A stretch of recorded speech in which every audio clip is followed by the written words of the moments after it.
Thank you for joining us today. Welcome to the California State Board of Optometry Board meeting. If we could turn our communications devices to silent mode, please, would appreciate it. And for those in the public, you'll see a number of us working with our computers. Our materials are given to us online, and therefore we are drawing upon computers, iPads, mobile devices, etc., to access the materials. Today's meeting will be run according to the Open Meeting Act. Wanted to go ahead and state that as required by law. We plan to end today around 5 p.m. We'll do our best if we can move things forward so that you can catch earlier flights. We'll do so. So why don't we go ahead, and I'd like to ask Secretary Michelin to take roll call, please. Ms. Brandbein? Here. Dr. Tretzky? Here. Ms. Michelin here. Dr. Chawla? Here. Ms. Garcia? Here. Dr. Calrucci? Here. Dr. McIntyre? Here. Mr. Mardani? Here. Ms. Salzon-Sperber? Here. Dr. Wong? Here. Quorum is established. Great, thank you. And I'd also like to announce that our webcast is live for those who would like to access it online. And for those who are watching, just know that we're going to have some closed sessions, so we will not have a live webcast at that time, but we will indicate when we are back in session. So I'd like to ask the public if there's any comments on the agenda for those of you who are sitting in back. Or any items not on the agenda? Okay, thank you.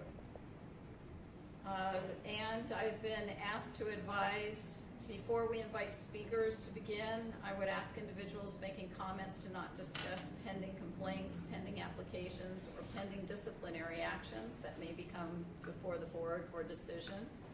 Such discussions are considered ex parte communications, as they could provide information to the members that is outside of the record and in violation of the Administrative Procedure Act. Therefore, such discussions could create a conflict and lead to a board decision being challenged in Superior Court. The board can receive comments regarding the board's processes in general, but it cannot receive comments on specific case circumstances where the decision is still pending.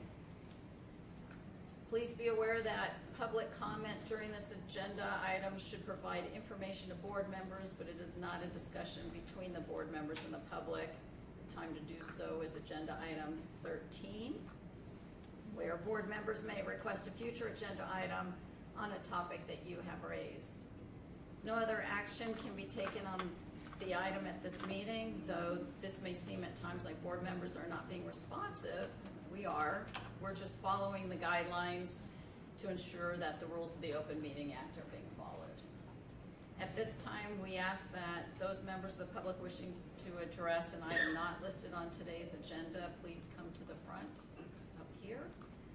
And I ask that you be respectful of the board's need to conduct its business at this time. Any comments from the board? Thank you. Seeing that no members of the public are moving forward to speak, we'll continue to agenda item number 3, which is closed session. And we anticipate at this time that it would last approximately 2 hours. We'll ask that all public members, staff, and other stakeholders clear the room for us, please. The board will break from open session and reconvene, and we will handle the business as expeditiously as possible. Ms. Brandbein, I just wanted to clarify, it may not go all 2 hours. It may not. Okay. So if anyone wants to stay close. Right. Don't go too far. Back in sessions. Thank you very much for joining us. So the balance of the day is going to go as follows, because we have some items that are out of order. We thought it would be good for you all to hear so you can plan accordingly. We're going to go ahead and stay with 4 and 5, the President's report and the approval of minutes. That will stay in current order. We will do the executive officer's report, and then we'll be moving the agenda around quite a bit. we'll go to agenda item number 8, which is an update from DCA. And then we'll be going back to 7, which is representation by DCA yet again, but different teams. And then we'll be moving over to 11, which is the AB 2138. Then we'll be going over to 12, which will be discussion on regulations from our staff member, Mark. After 12, we'll be going back to 10, which is an update and possible action on 2019 legislation. Then we'll be going up further to 9, and that will be updates from the committees. Then we'll get back on track and go to future agenda items and adjournment. So if we got all of that. Okay, so again, thank you. So now I'd like to move on to the President's report. I will not go through line item by line item on the elections, but to announce that elections will be taking place at the next board meeting, which is Friday, April 5th. If you're interested in the president, vice president, or secretary role, and you would like to know a little bit more about it, we've given you a high-level overview of the responsibilities. In addition to a nomination form, if you would like to self-nominate or nominate someone else. Any questions on that? We'll be following the processes as outlined in the board member handbook and as according to the BMP code 3014. Okay, And so nominations will need to be submitted to staff by the 19th of this month. it's all in there. Yes. Okay. Next item on the report, I'd like to invite, is he here? There he is. Deputy Director Chris Castillo up to give us an overview on the budget from the new governor and how it might impact optometry. Thank you for joining us. Yeah, for sure. Thank you for having me. I have this baked into my just general DCA update. I'm happy to speak to just budget right now if you like, and then come on back. Is that we Whatever prefer? you, or while you're here, if you Just want do to the just do whole it all, shebang? the whole, you Okay. heard, it's all right. So, I can give you my full update in that case, and I'll be sure to touch on Okay. a number of things, including not just the budget, but also obviously address the interest in salary study, which is in progress, and the substance abuse coordination committee. Yeah, I think what we should do then is we should close the president's report portion of the agenda, and then we'll move to take up item 8, which is, or 7, I'm sorry, just, yeah. Yeah. right, which is the update from. Yeah, I think, yeah, Sure. just take them So out we of want to, order. we want to make sure though that, is there Yeah.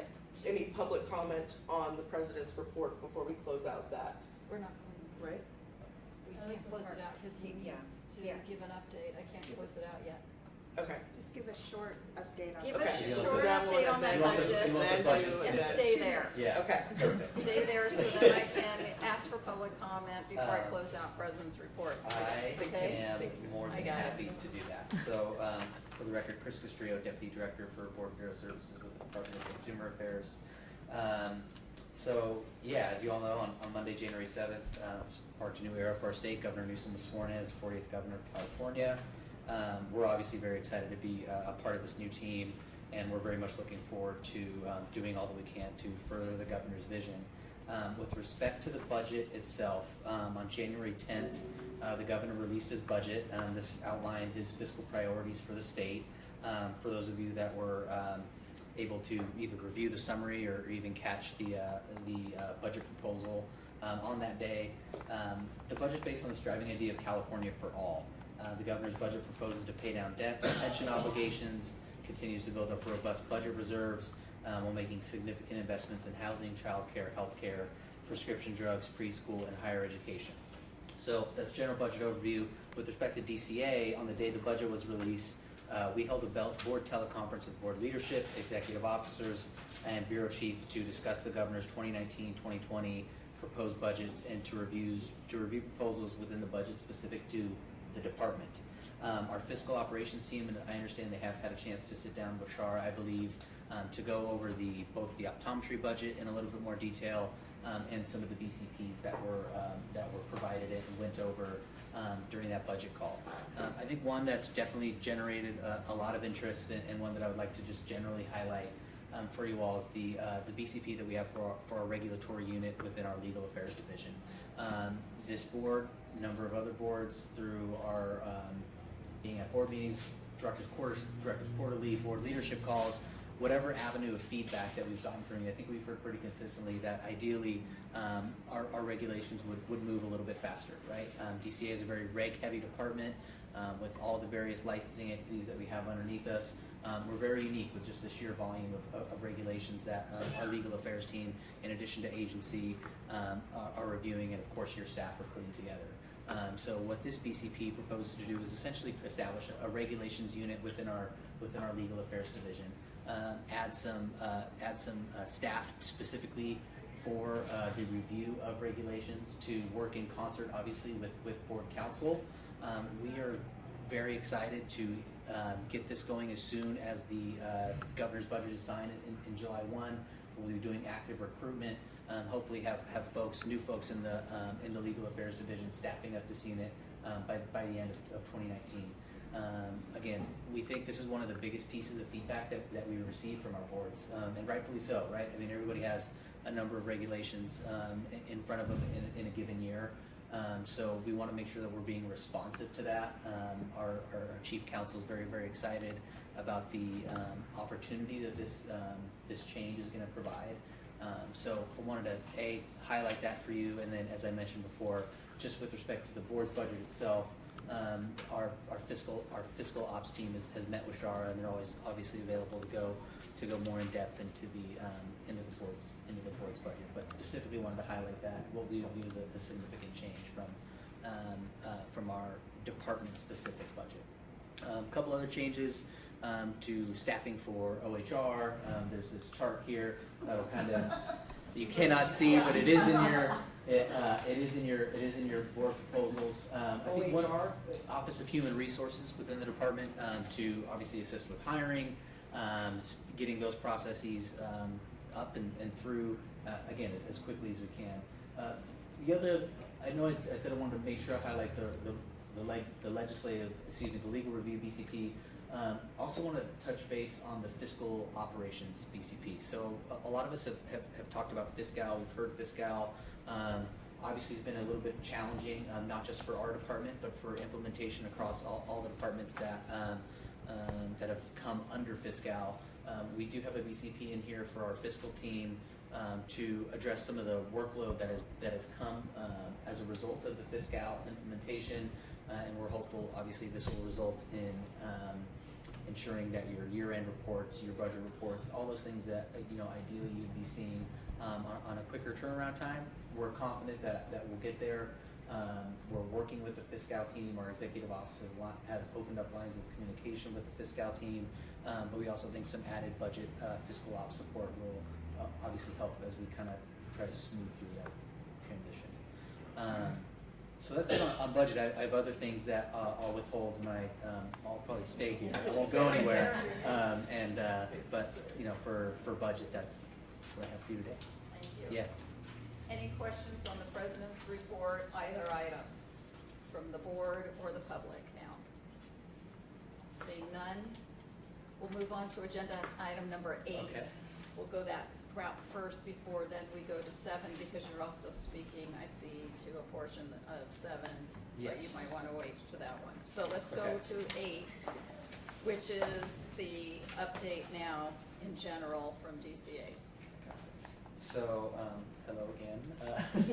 To obviously getting Shara in her spot and giving you a new assistant executive officer. We're thrilled. We're very excited for all the progress that you all have been making, certainly under your leadership, Sid. So we really, really appreciate that. 2019 has been already a busy year.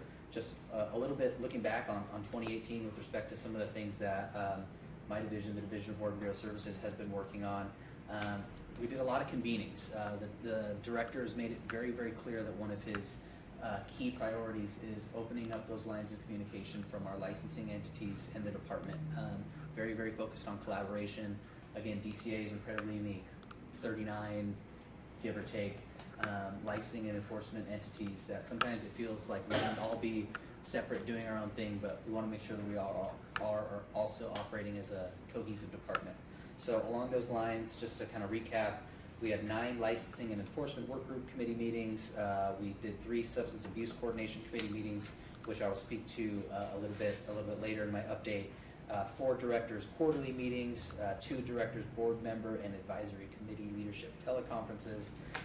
And as I mentioned, these activities not only brought us together to promote an open dialogue among the department, but also promoted collaboration to further our mission protecting California consumers. A couple other just quick, I'd say house cleaning items. Our DCA annual report that is now available online. We highly encourage everybody to go on the DCA website and access it there. The report contains statistical and financial information of the work that the department and its boards and bureaus have achieved all over last year. So all your up-to-date stats are all there. And I, again, would highly recommend that folks take the time to at least review the Board of Optometry section, which I know your staff helped participate in putting together, in addition to the general DCA overview. I spoke a little bit about budget, but just because we've gotten some just questions in general about transition, wanted to obviously speak to that as well. I mentioned we've got a new governor and a new administration, and that we are obviously very, very excited to be a part of that. For current appointees, just want to make clear for everybody, there's nothing you need to do other than continuing the service and the great work that you have been doing. We intend to not miss a beat with the new team that the governor's assembled. We've had some preliminary meetings with both the transition team and then obviously some of the team that he's gotten in place since the new administration came in. We will be in touch with them regarding appointment vacancies and reappointments in the near future. But again, nothing that nobody needs to do aside from continuing to do all it is that you all do for the Board of Optometry and again, just California consumers in general. And of course, thank you for everybody's service. Touch base on budget. So let me get to some of the 2019 business. We do have a director's quarterly meeting, Shara, that is for you. It's going to be on February 25th. That's going to be our first one of the year. Couple things that we're going to be doing there. I'm going to talk a little bit more in detail about the regulations unit that I touched on briefly during the budget update. We're going to also talk a little bit more about the salary study at that meeting, and then we'll also have various updates from our other divisions. These quarterly meetings are opportunities for our executive officers to get together, ensure that directors are able to hear important issues facing our boards and bureaus, and obviously keep them updated on some department-wide items that we're working on. 2138 is also in here. I know we're going to be chatting about it a little bit later as well, but just want to make sure that you all know that DCA continues to support the efforts on 2138. This is an example of an item that affects nearly every single one of our boards and bureaus, and so the department's trying to take steps to support our programs and achieve a successful implementation on this. So we have provided a sort of a draft timeline, if you will, to stay on track for a July 2020 implementation date of that bill. It's important to note that to stay on track, action is going to be required by all of our programs by May 2019. Our DCA legal preliminary assessment is that AB 2138 might take approximately 50 reg packages to implement. So obviously I was talking about the reg heavy nature of the department. 2138 is certainly a big example of that.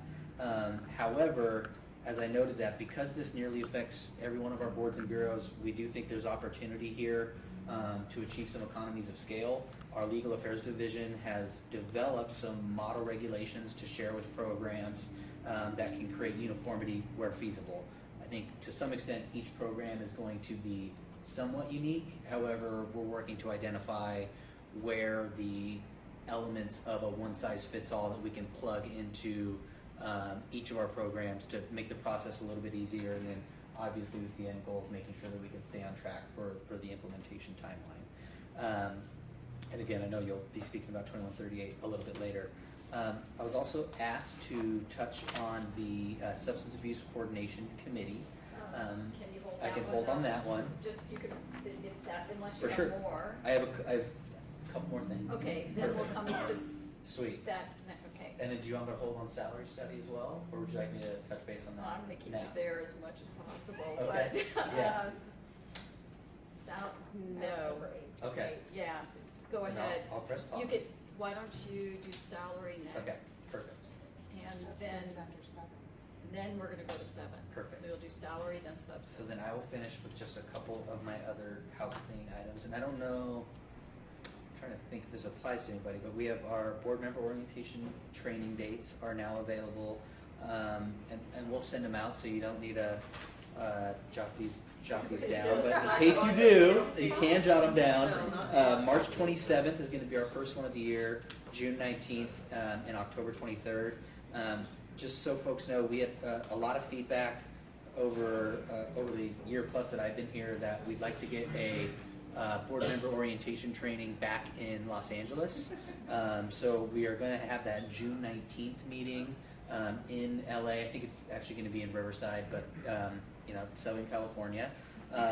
So we're excited to announce that. So folks, again, if there are board members who need to take the training in the LA area, we're advising them to wait till the June 19th training, and then our March and our October board meeting, board member orientation training, will be in Sacramento as they have been previously.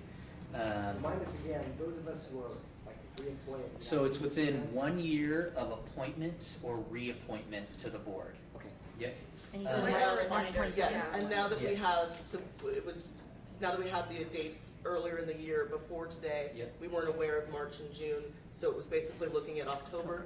Now that we have additional dates, we'll go through and do an update of who needs what, and we'll let folks know as quickly as possible so that if the March Sacramento training is best for you, you'll have notification of that and we can get you registered.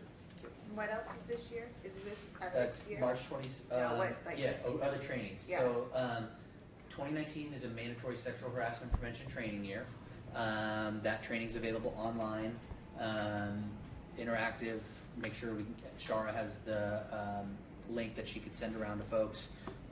It's important that you do that training. It's mandated every odd year. So 2019 is a mandatory sexual harassment prevention training year. So thank you. And then I guess just sort of along those lines, we're not quite there yet, but just so folks are thinking about it, come April, we're coming up on the Form 700 filing deadline. So please make sure to be thinking about that and getting those in advance of the April deadline.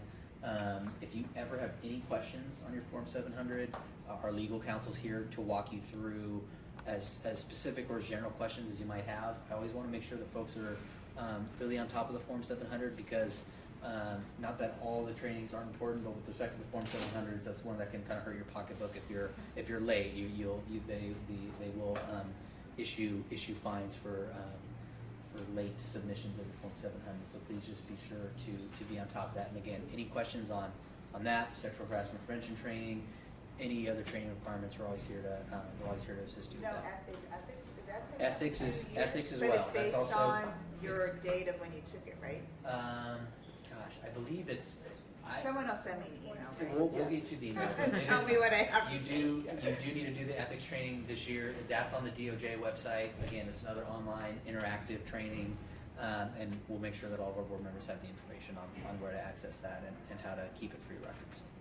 Does the driver's training thing still exist? No, you're good. That's every 4 years. So, but yes, it still exists. Yeah. Yeah, yes. I just found my So, certificate. Well, lucky you. But your defensive driving skills I just are went good back for to 4 town years for once you summer. get The them. damn thing stops so you can't leave your computer. Well, yeah. That sounds like a good thing, maybe. I don't know, but we can talk about that.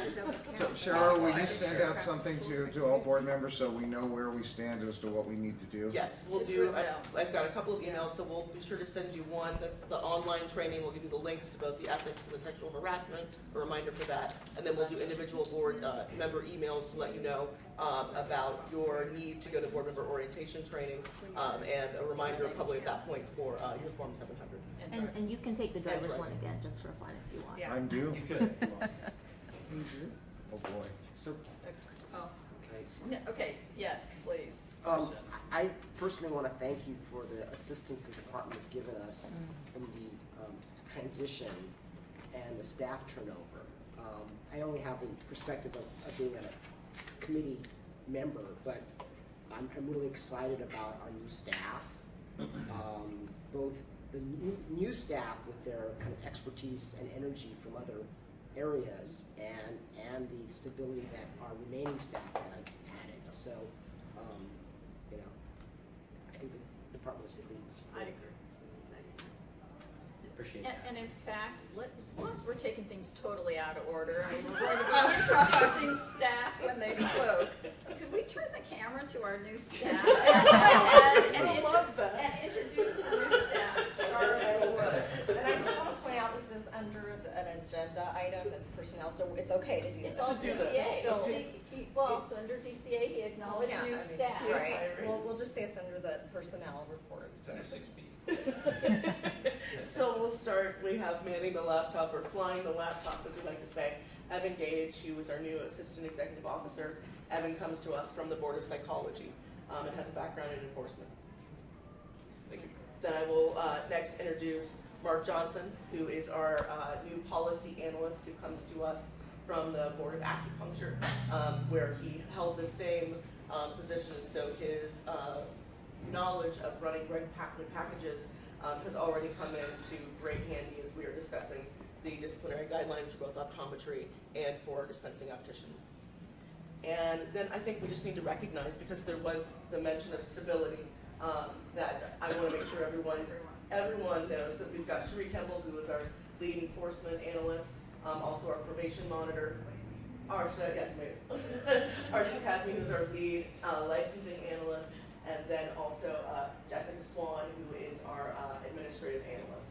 And I cannot say enough just how much the existing staff has helped me to get up to speed, has embraced our new team members, has stepped up to new roles, and that's after having at least a year and a half of a lot of folks covering multiple desks and dealing with the instability as we changed leadership. So my hat's off, greatest of gratitude to existing staff as well, and we are also just incredibly excited about the team and the way that the team is working so far. So thank you for acknowledging DCA and staff, that's the staff. Now the talent Yeah. competition. Yes, now, It's not on the agenda. why don't we go ahead and now move over to the report on the salary? Sure. As long as And then, you're- yeah, for sure. And then Mark, just Please. want to say, appreciate your comments, and as I alluded to earlier, board leadership was huge in that too. I worked really closely with just not, again, the interim, having an interim executive officer here, and then obviously finding a great talent in Shara. So we're glad everything's worked out.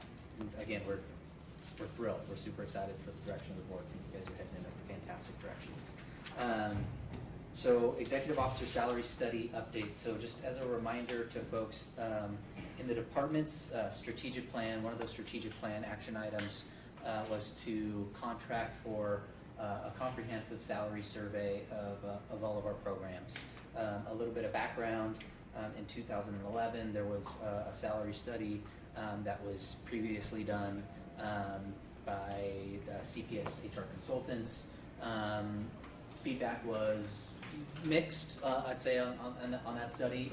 We had heard from our executive officers both in the development of the department strategic plan and certainly after kind of working to implement that, that revisiting a salary study, doing a fresh salary study, having fresh eyes on it, getting a new contractor to do that study would be very, very beneficial. So that is well underway. We have retained KH Consulting based out of Los Angeles. They are the contractor currently working on the executive officer salary study. We began working with them in September. We have about an approximate 6-month timeline for the salary study itself. A couple things have been done up to this point. So the consultants have done initial interviews with executive officers to identify themes and challenges, explore expected outcomes, and again, study and identify any perceived challenges, not built within the structure of the salaries themselves, but also the process of going through and evaluating executive officer and the process of requesting and hopefully receiving a merit salary increase. In addition to the interviews, our consultant has also sent out a comprehensive survey to all of our EOs to conduct a thorough analysis and compare positions across boards and comparable entities. So this was looking at what do you view as your, kind of beyond the duty statement, what are your key functions, what's your licensee size, what is your salary history, a number of questions to try to look at, okay, how is each individual EO for our programs unique, and how are they similar? So a lot of data gathering has happened up to this point. They are currently in the process of synthesizing that data. As we move closer to the end of February, we'll have a draft report for the department and the consultant to go over, and then as we move into the early part of March, and our target is that first week of March, we will have a final study that we will be providing to our executive officers and board leadership. And then so from there, right, we have the piece of paper, and then that starts, okay, the process of collaboration with our executive officers, our programs, and of course our internal review at the department of looking at the findings, looking at the recommendations, seeing what are some of the changes that we could implement to, I guess, not only perhaps better balance some of the levels and salaries that our EOs are at, but also my priority interest is in clarifying and improving upon the process in which we go through to request an executive officer merit salary increase, improving upon the lines of communication for that. So I'm very confident that we're going to be able to do that. I'm really excited to see the results. We're excited about our consultant. We think they're doing a great job. We've gotten positive feedback from the EOs who have participated with the consultant. And so we're, again, trying to put together a comprehensive survey, and we're trying to do it based on the feedback of our executive officers. I think one of the things in the 2011 study that was pointed out to us that was missing was significant input from our executive officers. So we made that priority for this study. We've done outreach to all of our programs, whether that's through the survey or the interviews with the consultant themselves. We want to make sure that feedback is there. So again, final study is coming up. We think, again, target deadline of that first week in March. So we're coming towards the tail end of the project timeline here, and we look forward to sharing the results with you all. So when the study comes out, does it go to Dean? Yeah, it'll come to the exec, right? So it'll come to the exec office, but we'll be sharing it with our programs. Who gives the final approval to that study? This will go somewhere when does so, it have to be approved by the governor's office, or is it No, approved by? we'll approve the study. Okay, so the study's approved, and it says that these EOs are below what the new salary range is. Will there be an immediate change, or will it have to go through the whole BCP proposal all over again? How will that be? So it wouldn't be. So I'm not envisioning it quite like that, David. So I think what the consultant is attempting to do is take a look at not just the salaries and the salaries of our executive officers. That's certainly a component of it, looking at other states, finding other states that have comparable licensing entities. What do those executive officers or the equivalent of those EOs make? Doing that comparison, doing the comparison of licensee size, budget size, all try the apples to apples stuff within the department to kind of say, hey, here's where it might make sense to make some changes with respect to the salaries themselves. Secondly, and this is kind of what I ended on, is there's also the process. This process that we go through to evaluate the executive officer, provide supporting feedback as to why we at the board, speaking of the board, are requesting this merit salary increase. How can we make that information and those requirements a little bit more uniform across the board? How can we make that process clearer, easier, and more efficient for our board leadership? How can we improve upon the communication, whether a increase was approved or denied? Having that feedback get back to board leadership clearly, and quickly. So, kind of two pieces, right? So, in trying to answer your question, the study's gonna come back, and the study's gonna be findings and recommendations that we're gonna have from the consultant. At that point, and alluding to the collaboration that we're gonna wanna have with our programs, along with the executive office, once we have the study in our hands, is, okay, here's the recommendations, here's what we think we can, bite off and get after right now. Some of the other things, which you alluded to, kind of significant changes, whether that's in the level or the salary band. I mean, that's going to have to go through a process. That won't change overnight. But again, we think that we're going to have a lot of very, very good data and information to go off of to really kind of overhaul how this thing works and get it moving in a direction that we think everybody will feel is more positive. I just don't want to go through what we went through over the last 2.5 years. Yeah, and I think that's a purpose of Yeah. doing the study itself. Okay. Yeah. But we'll still have to put our letter together like we did, okay. So I have two questions. Yeah. They're related to the processes for the study. Yeah. This organization KH that we used, did they also interview former EOs? So we have some. So I'd say not. So how do I put this? We have EOs that are currently EOs of other programs that are at new programs. So in that sense, yes, but haven't gone, to my knowledge, we haven't gone outside of folks that maybe have left DCA or separated from service, et cetera, et cetera. Which could have been telling information based on the fact Sure. that we may have lost them to other industries and lost Sure. their talent. Which gets me to my second question. So this company that we're using, are they going to also provide information of possibly comparable positions outside of the DCA to provide us information on what's going on outside of the DCA, so within the industry, but is that gonna be a thing that they provide us? So I think if I'm hearing you correctly, it's taking a look at similar job positions within state government, right? Like within the state of California. And the answer to that is yes. Also looking at similar positions outside of California, whether that's some of our bordering states like Washington, Nevada, or states like Texas and New York that might have similar licensee sizes, and trying to do the best they can to create an apples to apples comparison out of both those pools. How about private sector? Are they gonna provide us any information about that? We've mainly looked at the licensing entities of a similar public sector. Well, looked at within California government, any positions that are similar to EOs, and then also public sector licensing, enforcement entities, other boards of registered nursing, et cetera, et cetera.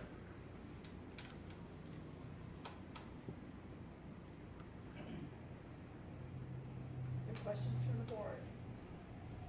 Questions from the public? Mr. Castrillo on this.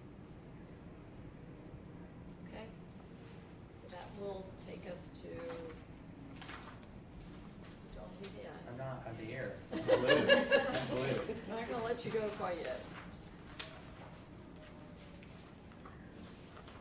We'll go ahead and move to agenda item 7, and that's the update by representatives of DCA, which may include updates pertaining to the Department's Administrative Services, Human Resources Enforcement, Information Technology, Communications and Outreach, as well as legislative, regulatory, and policy matters. Why don't we go ahead and go directly to your 7B, since you're sitting there, and then we'll move up to 7A with Ms. Lindsay.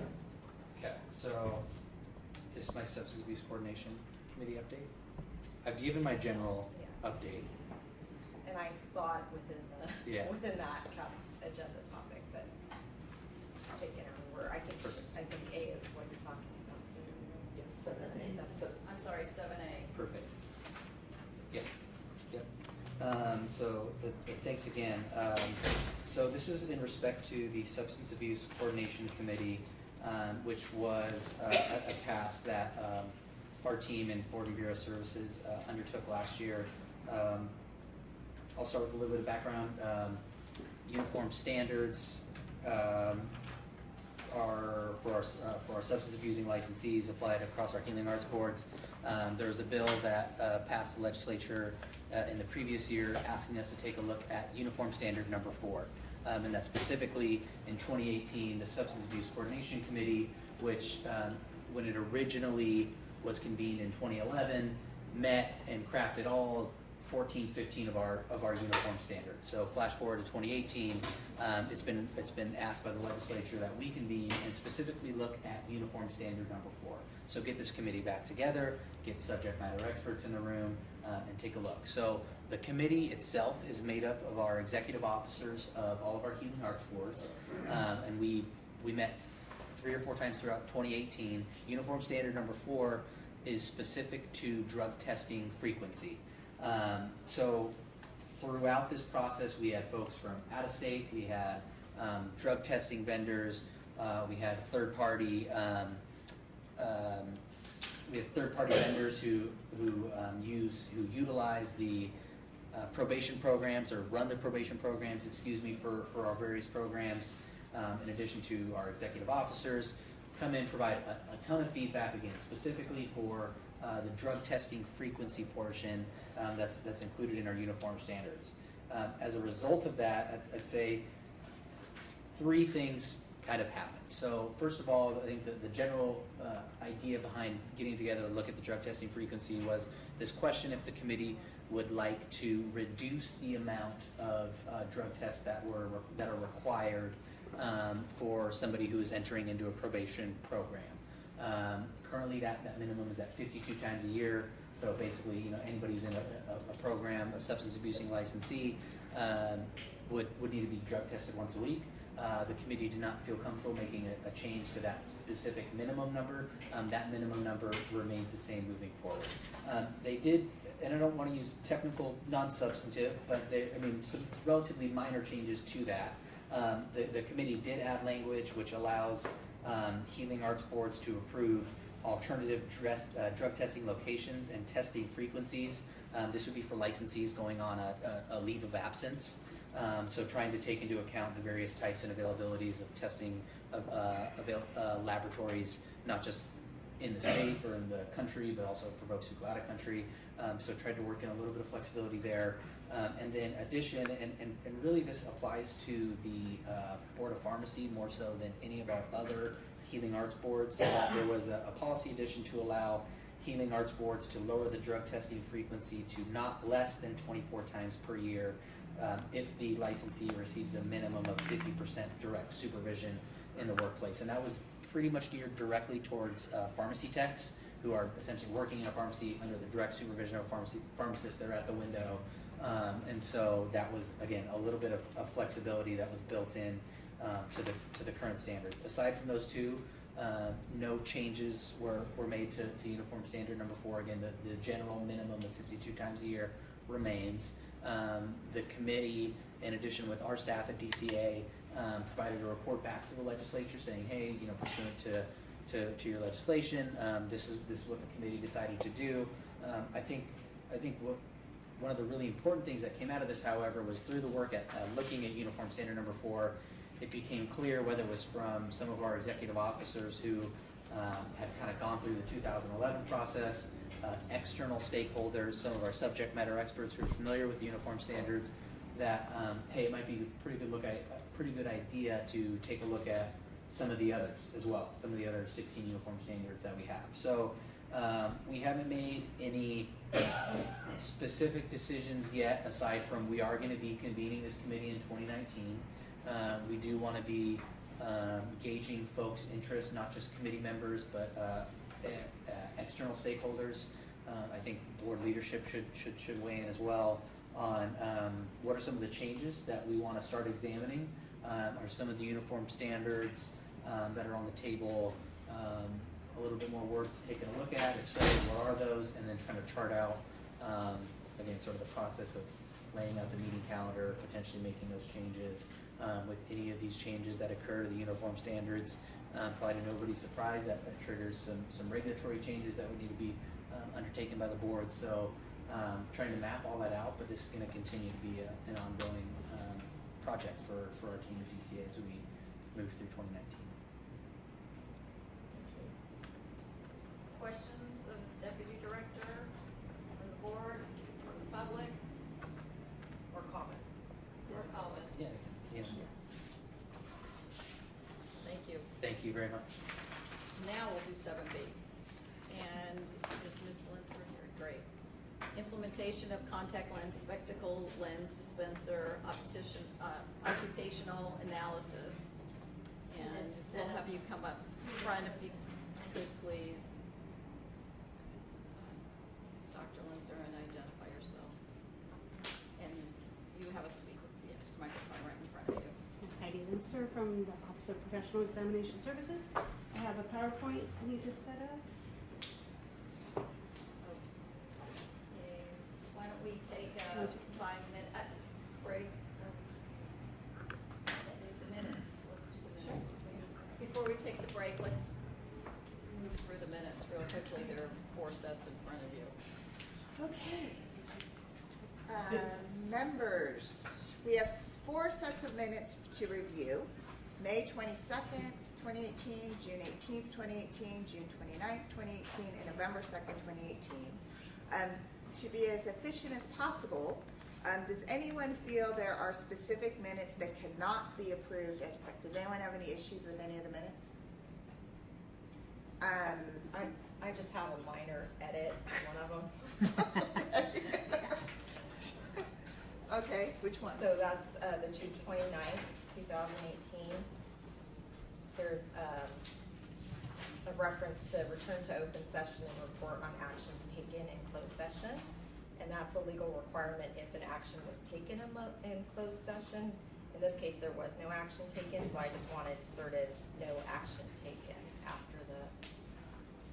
after that statement Okay, so with that amendment. That's like- hearing no objection from board members, I will entertain a motion to approve the minutes with the change that legal counsel stipulated for the June 29th, 2018 minutes. So moved. Is there a second? I'll second it. Thank Okay. you, and I'd like to just note that Dr. Turetsky stepped out for the vote. You still have a quorum. Yeah. Okay, I'm But just Okay. noting that. For the minutes, yeah. For the minutes. Okay. So I'm calling roll call? I'm sorry, are you approving all of them? Yeah. Yes. Oh, yeah, The she reason- can't. I want to abstain for the November 2nd one. All right, then I'm gonna go separate. Just if you, can you just take out the November 2nd separately? Yeah, well, I think what I'll do is I'll just do each one separately I think you need to. for the roll call vote. We have the motion, but for the roll. Okay, so taking roll call vote for the May 22nd, 2018. Dr. Turetsky is absent. Ms. Michelin, aye. Dr. Chawla, Aye. Ms. Garcia, Aye. Dr. Calgucci, Aye. Dr. McIntyre, Aye. Mr. Moradami, Aye. Ms. Salazar Sperber, Aye. Dr. Wong. Aye. Minutes motion passes. For the June 18, 2018 minutes. Oh, is that you? Sorry, You had a Sid, quorum. sorry. Well, could you make me go Yes. do your lap? Okay, I Dr. know. Turetsky, we're voting on the June 18, 2018 minutes. I've read them. Okay, Dr. Turetsky, Aye. Accept. Ms. Michelin, aye. Dr. Chawla, Aye. Ms. Garcia, Aye. Dr. Calgucci, Aye. Dr. McIntyre, Aye. Mr. Moradami, Aye. Ms. Salazar Sperber, Aye. Dr. Wong, Aye. Ms. Brambach. Aye. The June 29th, 2018 minutes. Dr. Turetsky, Aye. Ms. Michelin, aye. Dr. Chawla, Aye. Ms. Garcia, Aye. Dr. Calgucci, Aye. Dr. McIntyre, Aye. Mr. Moradami, Aye. Ms. Salazar Sperber, Abstain. Dr. Wong, Aye. Ms. Brambach. Aye. With Um, the insertion of, that was Oh, with requested. the, yes. And then the November 2nd, 2018 minutes. Dr. Turetsky. Aye. Ms. Michelin, aye. Dr. Chawla, Abstain? Ms. Garcia. Aye. Dr. Calgucci. Aye. Dr. McIntyre. Aye. Mr. Moradami. Aye. Ms. Salazar Sperber. Aye. Dr. Wong. Aye. Ms. Brambach. Aye. Okay, thank you. You're welcome. Now we'll circle back to, you will circle back to agenda item 7. I have handouts if people want, or do you just want to look at one handout?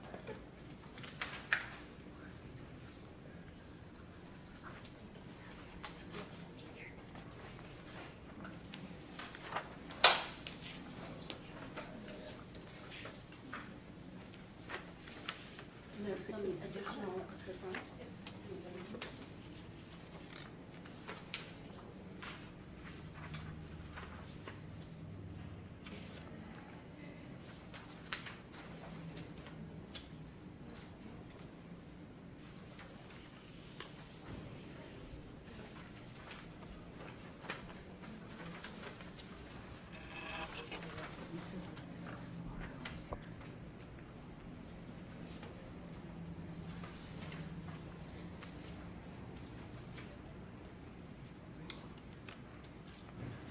Hello, I'm Heidi Linster. I'm the chief of the Office of Professional Examination Services, and we're part of DCA. So, Office of Professional Examination Services, we provide consulting services to DCA's boards, bureaus, and committees, and we provide recommendations based on regulations, professional guidelines, and technical standards related to licensure examinations. We've been working with your board on your optometry law and regs examination, and we're now working on some occupational analysis projects for you, so I'm going to give you an update on that. But first, I'm just going to give you an overview of the occupational analysis and a little bit about the examination development process. So what we do is based on regulations, guidelines, and standards. Let's go back one. There's the Business and Professions Code 139 that guides a lot of what we do, and also there are professional standards and guidelines, standards for educational and psychological testing, and principles for employee selection procedures. And those standards and guidelines require that boards conduct occupational analysis for each of their examinations every 5 to 7 years. And boards also need to submit a report every year indicating the status of their occupational analysis and their examination development projects to the legislature. So the legislature considers exam development and occupational analysis important enough for us to compile a report of all the boards and bureaus' status of their projects. It also requires that national exams used for licensure must be periodically evaluated. And the principles and standards require that we collect evidence based on test content. In order to develop a valid test, we have to have a thorough and explicit description of the content of the domain that we're testing. And that's what the whole purpose of the occupational analysis is, to develop a detailed description of practice so that we make sure that we're testing the things that optometrists need to know to be licensed. And the standards also require there's a close link between the test content and the job content. So it's not enough just to do the study to describe practice, you also have to use that actively when you're developing the examinations. And most importantly, actively practicing licensees who are serving as subject matter experts or SMEs must be included in every step of the process.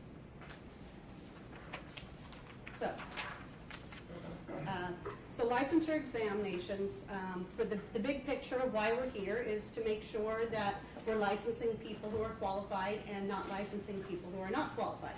So the key for us is to identify those practitioners who can practice safely and competently from those who cannot. So we want to be the little green people over here who are safe and not the red people who are unsafe. And the key is the people in the middle who are yellow determining which group they go in.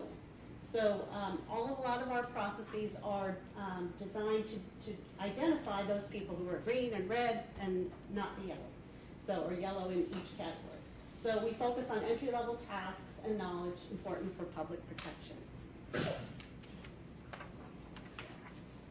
So the cycle that we follow, and this is true for all licensing examinations, your national as well, it starts with the occupational analysis, as I said, and that's to develop a thorough description of practice. You have to know what you're trying to measure if you want to measure it accurately. So we develop a description of practice. The results of that are an examination outline, and we've just finished your optometry occupational analysis. We have the new examination outline, and you're going to get that report shortly. So the examination outline is a description of tasks and knowledges that optometrists need to know to practice safely, and it determines the weights of those tasks and knowledges on the examination. So things that are done things that are rated more important or done more frequently are tested, given more weight on your test, and things that are done less often or are less important get less weight. Then the next process is to use subject matter experts to write questions, review questions, develop an examination, and then determine the passing score. Passing scores are set with the input of subject matter experts through a process to determine the standard that must be met for safe entry-level practice. It's not an arbitrary standard. It's we look at each examination question with the subject matter experts and determine the level of competence needed to pass the test. So, occupational occupational analysis, as I said, defines the practice in terms of tasks that new licensees must be able to perform and the knowledge that they need to perform. And that's the most important thing to start your development of an examination. So there's many uses for the occupational analysis. In addition, as I said, to providing a description of current practice and providing the foundation for the examination, the occupational analysis also provides qualitative and quantitative data that's useful for other purposes. So once we have this detailed description of practice, it can be used to evaluate licensure requirements to ensure they're congruent with entry-level competencies. We can also look at training and curriculum requirements. And in addition, it improves transparency by providing specific information for candidates of what they need to know to be licensed. So in summary, it can help ensure that there are not artificial barriers to licensure by having a detailed description, developing the exam based on the description, and then providing the description to the applicants. So here's the process in a nutshell. It's a lot more complex than this, but these are the basic steps. First, we collect information through interviews by telephone and do some research on the profession. Then we have workshops to develop the task and knowledge statements with subject matter experts. We develop and administer a survey instrument. That survey asks the licensees how often do they perform the tasks, how important are the tasks, and how important is the knowledge. Then we analyze that data, and we also have demographic data where we ask them what type of practice they are doing and what their specialty areas are and how long they've been licensed. And that data is reviewed by a group of subject matter experts. They look at and analyze the data to see if it makes sense. And then we use that information to determine the weights for the examination outline, so how much weight is given to each of the content areas of practice. And as I said, yours has just been completed, and I'll be happy to come to another board meeting if you want to show you the results of the optometrist occupational analysis. So, in order to achieve valid results, and this is for exam development, this is also for occupational analysis, as I said, we need SMEs, subject matter experts of diverse practice backgrounds, and we also need a sufficient number of representative SMEs, so we try to be representative of all the areas of practice, of gender, of diversity, and of geographical areas across the state. And it's a collaborative process, so it's a collaboration between the SMEs, the board, and OPES.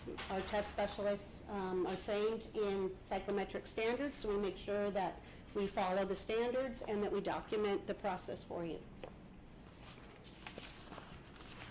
So, status of your particular projects, as I said, the optometry OA is done. We're writing the report.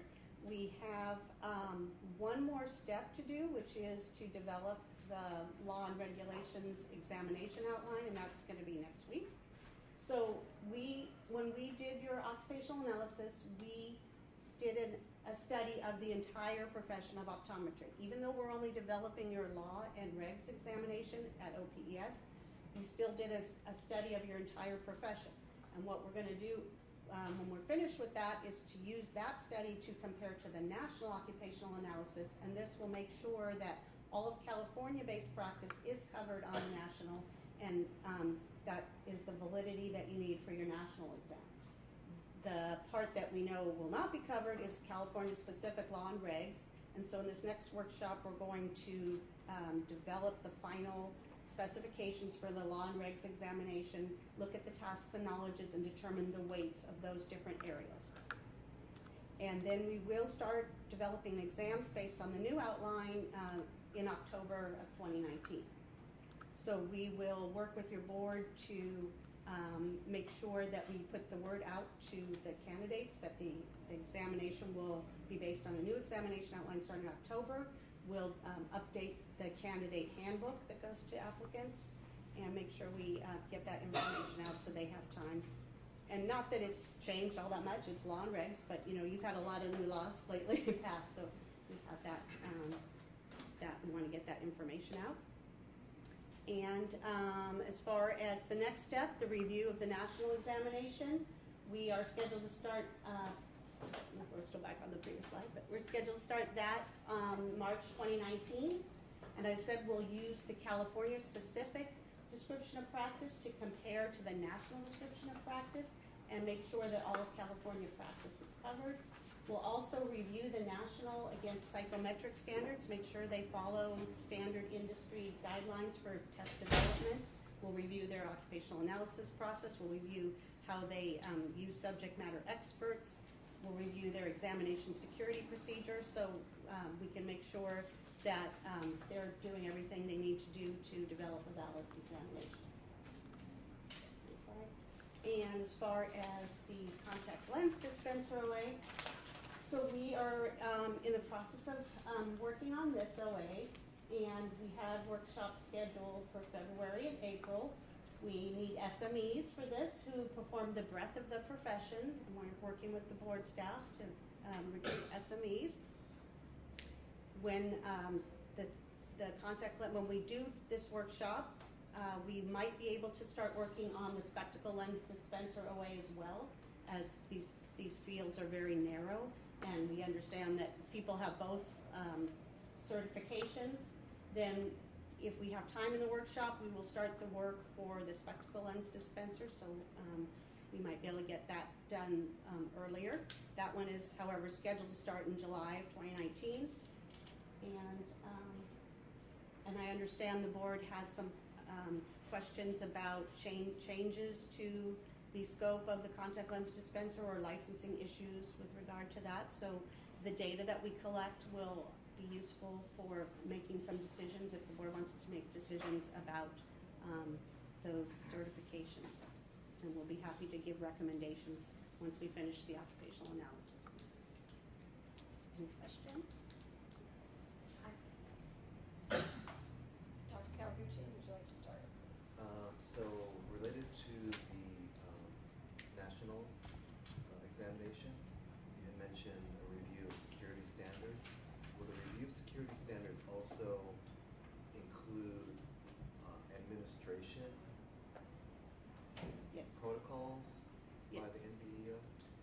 Yes. And if there's any history, will that be reviewed as well? The history that has happened in the past with that administration, or just the current practices? We typically review current practices. How about if there are known issues of past administration? Is that something that could be included? Yes, if there's specific concerns that the board has, then we can do some research to see if we can identify any issues that need to be addressed. Okay, because, Could we make that request? yeah, so will we follow up with you, Shara, on Yes. that? Yeah. So, We'll clarify what you're looking for and make sure that that makes its way before I think the 12th is when we do the first CLD. But he's talking about the review of the national Oh, I'm sorry, for optometry. which optometry. we haven't Right. started yet. So we're gonna start the process in March. We haven't, and so we'll start collecting data from them, so as long as we We'll talk follow up before with then. Dr. Kawaguchi. Maybe Dr. Wong. Okay. The second question I have, this might be a question for Shara, related to the status of the other projects related to contact lens dispenser and SLD. Was there a specific reason why we're starting the SLD secondary to the contact lens? So I asked the same question, and coming in, and my understanding in talking with staff, what their understanding of previous management was that they think that there are some questions about particularly what the CLD looks like, that there might need to be more work on the board's part in order to take in that information and possibly make some changes to the registration.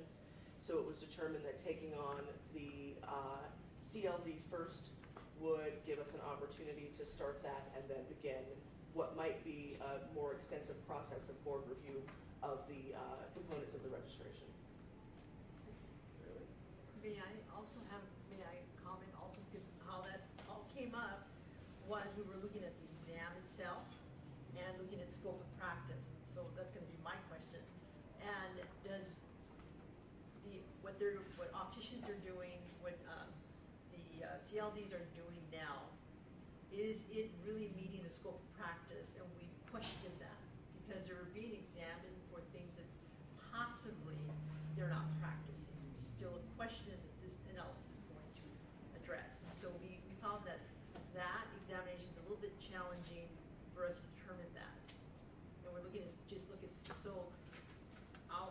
questions after. Does that make sense? So Why- are you talking about potential law changes related No. to CLD or? No, it's just basically, no, not the law changes, looking at the exam itself. Just looking at the exam, not changing the laws, but looking at the exam. What is it, according to scope of practice? What are they practicing? Because they're being tested to practice actual fitting of contact lenses. Are they doing that? They're being required to understand instrumentation. Are they really using that instrumentation? And in order for them to be registered, they've got to know all this material, yet are they practicing it? That's was sort of the discussion that was coming up. And may I add, anecdotally, we've seen a decrease in the number of CLD registrations. And so that issue, we feel could be possibly addressed by understanding better is the practice actually matching what we are licensing folks to do. Right. But it's not in doing away with any of the regulations, because there are CLDs that are practicing possibly, once we know they are using those instruments and doing the fittings. I just don't want us to derail moving forward with developing a law exam Right. for the SLDs I agree. because we're dealing with CLDs and it's such a smaller percentage Right. that we deal with. Based on the conversations we've had as a board in the past related to really wanting a better understanding of the laws that govern the SLDs, which is the bigger bulk of Our registrations, yes. And I mean, the focus now at this point is a matter of starting in February and starting in July. So we're not really that far off from one or the other, and as Ms. Linzer covertly sort of said, they understand that there is a close, relationship, that many of the folks who are using the contact lens are also using the spectacle lens, and that there might be an opportunity when we start the contact lens to also address some of the spectacle lens questions and questioning, testing, Right. yes. If we have more, if Before we have July. time in the February workshop, and we have people who have both licenses or certifications, then we will go ahead and move forward on starting our analysis of the SLD a little early. Any other questions from this side? I guess I sort of got into my question. So will this analysis then give us a sense of scope of practice, I'm understanding, and also how the existing exams that is required under laws and regulations that they need to take, is it applicable to their practice? That's what it's going to give us. Now, are there other points that it's going to give us that, I'm just curious. Well, when we send out the survey, we'll be able to find out how many practitioners are practicing the entire scope and how many are not. Because from our preliminary review at this point, we know some people are not doing this scope of the profession. And so we will find out, hopefully, some number, if they complete the survey, which is always challenging, we will find out how many people are doing the breadth of the profession or doing less, and that will be information that the board can use to move forward. And also, we will compare to the national, which is later on our list, but we're also supposed to compare to the California CLD OA results with the national exam to see if those are congruent, as you were saying. Can I ask a question? So I guess I'm kind of confused, Ruby. Sure. So you're saying that there are people who are practicing as CLDs, but they're not really practicing to the extent that they're being tested? But why does that matter? Because if you're certified, you should be certified to the highest level, not to the lowest level, because then you have to change things. So if you're going to be tested, test them up here, and if you want to practice down here, that's on the practitioner. But you should have the level of, you should have the maximum amount of knowledge, not the least amount of knowledge to practice. So I guess I'm kind of confused as to why we have to worry about, well, he's not practicing to the level of his scope, so we need to adjust the test. Because then you'd have to adjust the scope of practice. Right. You'd have to Which you're right, but even the current exam is testing on instrumentation that's not even used either. But By they now- could use it, right? So I'm just No. saying, Is Not it without not even stethoscope? optometrists are using it. Such as? Keratometers, are you using those? oh yeah, there's autokeratometers and manual I teach my students manual keratometry, Right. but there's autokeratometers. And That's what we want to find out, because there's sort of a mix of information Are they using it? Some are saying we don't use it, some doctors are saying we don't even, why are you even testing on that? And it's come up even in discussion, as you know, where, we have now the program at Moore Park College that's come up, why are we teaching these? We have instruments there, why are they learning that? We don't even use it in our practice, so it's mixed. Well, You're saying yes, you're saying no. no, If I but I could- would make a quick comment. I learned how to use like a non-contact tonometer for checking eye pressures, an archaic one. You know, you like to talk about your archaic practice like, in your training. Say But- what? Yeah, What? exactly. So, I mean, I've never used that, other than in that, you know, in that setting. Sure. But I was tested on what it was, I was tested on how to use it, I learned what it was. A manual keratometer, I mean, I have someone helping me, like, you know, I have an assistant, so they usually use an automated thing. There's one in my room if I need to. I still teach that every year. Well, to you my know, and students. so I- The So- other specification of the exam is, the SLDs are actually required to, well, they could, the way it's presented now, they could do the fitting. The hard lenses, the soft lenses, they can do that, so how many are really practicing that? Those are sort of questions that are coming up. But then would you take away their right to do it? We're not talking So- about taking their right away So I'm to just do it. saying then, We're I not don't know talking why it's, So if So I could you just want them interject. tested to their full To the scope full, of right. practice. So, because that's what's available. So if you're gonna have it available, because I'll use glaucoma for optometrists. Not everybody does it. More and more people are doing it, but not everybody who is a licensed optometrist and is glaucoma certified treats. So I think you So should test to the highest it's- level, and then depending, the practitioner can decide if they want to practice up here or if they want to practice down here, but you should never test to the lowest common denominator. And It you should should be never the take out- absolute highest level. With this analysis, we're not talking about changing the exam. All we're doing is doing an analysis, where are they practicing? Where is their scope of practice? That's all it's gonna supply information to us, but we're not challenging change the regulations, change the exam. That's not what we're challenging. We're looking at the exam, we're looking at the scope of practice. We wanna understand what they're practicing, what's going on in the industry. That's all we want, it's just information. so I think the differentiation might be that because in the RDO program, folks are still able to practice without this license, that anecdotally, what I believe, what I'm understanding from staff was the anecdotal findings of previous management is that fewer folks are just not getting the CLD. So this gives us an opportunity, and I think that we as, you know, staff need to look in and see if that anecdote actually bears out. Matching up with, are folks just choosing to not get the CLD at all because it doesn't actually, it's a hoop that doesn't actually coordinate with what they do? And I agree with you that we don't want to test to the lowest, but if we're then just getting folks who fall out, how do we address that if it is in fact the fact that we are examining and asking folks to go through the certification process at a level that they are not using, and they therefore are just not doing it? So I think that that was the intent in prioritizing CLD and taking a look at this, because there was the anecdotal observation that we are seeing fewer folks applying for the CLD, and anecdotally we think that is because they are simply still able to practice under an optometrist license or an RDO license without having the certification themselves.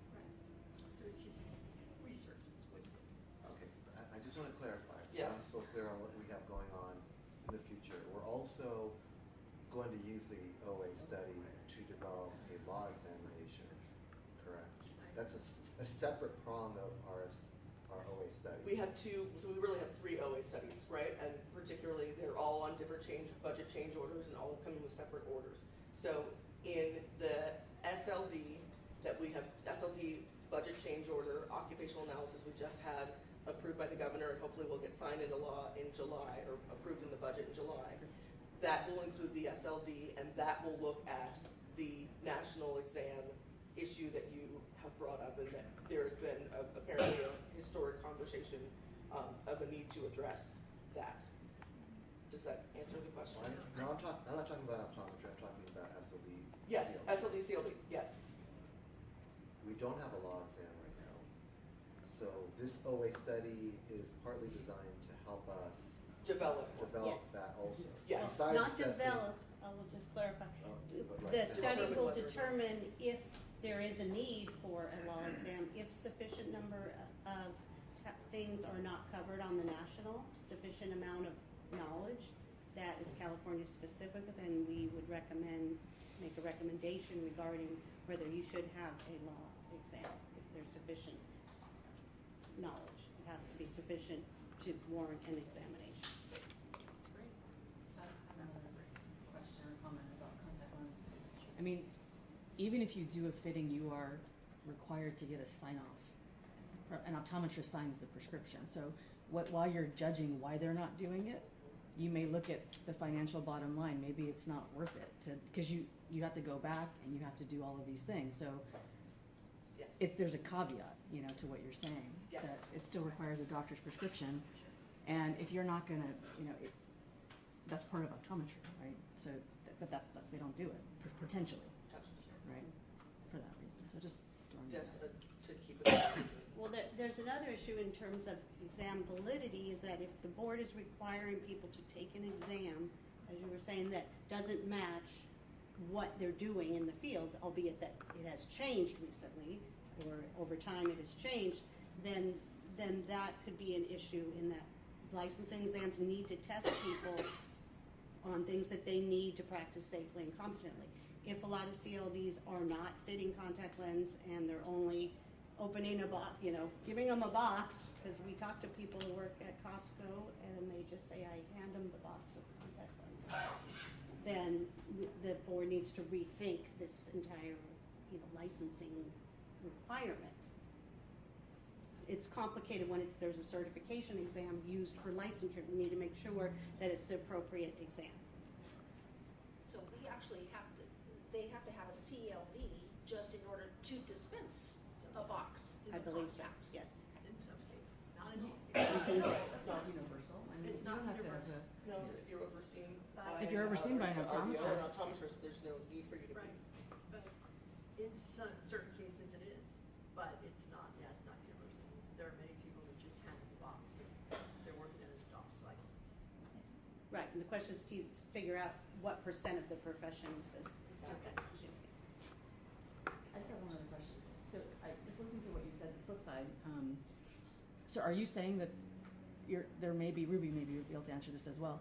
Are there things in the exam there are things that are not in the exam that should be to allow like safety and? Yes, like Dr. Cowley, you mentioned, just looking at the laws and regulations, are they really being tested for things like that? Now that's a generation of a law exam. I'm just saying in the current exams that they have, do they not address like the safety of the public within that? I can just generally say from experience, but I think the report's gonna give us something more. That's what it's Just from looking at also. experience. That's the I mean, main there is point. a safety section. That's all I can tell you. It's It preliminary. is We there. haven't done our analysis. Yeah, it is there. Right. But But the I- question is it comprehensive? That's the I question. just, Right. I think that what's being practiced is, I don't know if it's really be enough to meet the standard of what they're being examined to.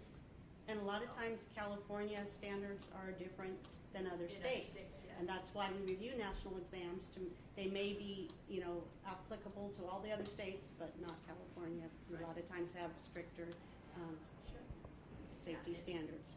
In other states, they have high standards, but opticians are doing all the fitting and sometimes have their own practice. But that's a scope of practice. In that state, yeah. But you're talking now about scope. That's what I was asking you. Are you talking about changing scope of practice? No, we're just gonna look at it right now. We're just, I can't say yes or no, I mean, there's still Well, you gonna just be said no, some so. talk. There's still gonna be some talk about it, right? We're just studying to see what is going on. What is going on, who is practicing, it was based on what they're being tested on and what is being practiced. And I think that report, once we get it, I think it's gonna offer more information than what we can answer right now. I think it's too premature to say yes or no. Mr. Morgami? I'll be very interested in seeing the report. I don't know if I'll be able to comprehend it, but the discussion among the board about do we test the lowest common denominator versus the highest common denominator is also something that I'm mulling about, because I have heard criticism of not this board but licensing boards in general about how testing and licensing are can be used not so much for consumer protection but as barriers to entry. That hey, I got my license, I don't want anyone else to have a license, so let's make the test really, really hard. How do you protect in creating the exam or your analysis to make sure that the test is not a barrier of entry, but something to protect consumers? Well, that's why I went through all those analyses that we do. That's why we collect data. We have subject matter experts. We don't just have, board members come in. We don't have board members come in. We try not to. We don't have educators come in. We have licensees who are practicing. Ask them what they do. So we try to have an objective process to develop the description of practice of what things are required for safe entry-level practice. And that's what we use to develop the test. So then we collect data asserting, basically confirming that these things are important for practice and they're done frequently. And that's what gets on the test, so that you're not testing people on esoteric things, you're not testing on people on trivial things, you're testing them on things that are basically important for public protection and safety and competence. So that's why we collect all the data, to validate that these things are important for practice and therefore they go on the test. So, a follow-up question to that. So, if we are struggling to get enough SMEs for contact lens dispenser information, that would be feedback you would provide to our executive officer Yes. to let her know that we're having this issue, so that we don't get stagnated in the contact lens dispenser arena, and we just keep moving forward, correct? Because I don't know what the numbers are, but I would imagine the numbers are going to be far lower in the general pool that we have to even ask to be a SME. And so if we are struggling just to find SMEs to do our study, we need to move on. We need to keep moving with the more important thing, which is SLD aspect, I think. So the staff, we actually are doing recruiting now. There had been an issue with recruiting CLD SMEs to come in for these workshops. I cannot speak to what caused that difficulty.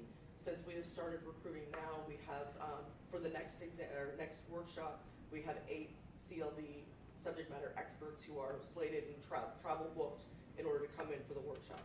So we're hoping that whatever it is we're doing now will move us away from the previous history where there was an issue with getting in SMEs, and that delayed the timeline, in fact. But we're not seeing that now.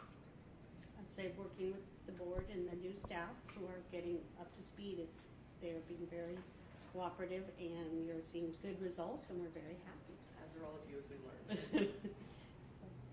Also, the SMEs do get paid. In case you weren't aware of that, they do get paid for their time, and their travel is reimbursed. So when you see how much does our exam development cost, that's what all those costs, part of those costs are. Part of it's to OPES, but part of it's to the subject matter experts, because the only way to get them here is to pay them for their time. So we appreciate the board doing that and getting them here. And it's mostly giving them a lot of notice in advance, saying these workshops are coming up down the road. Can you please tell us if you're available? Not waiting until the last minute, and the board's been doing a really good job.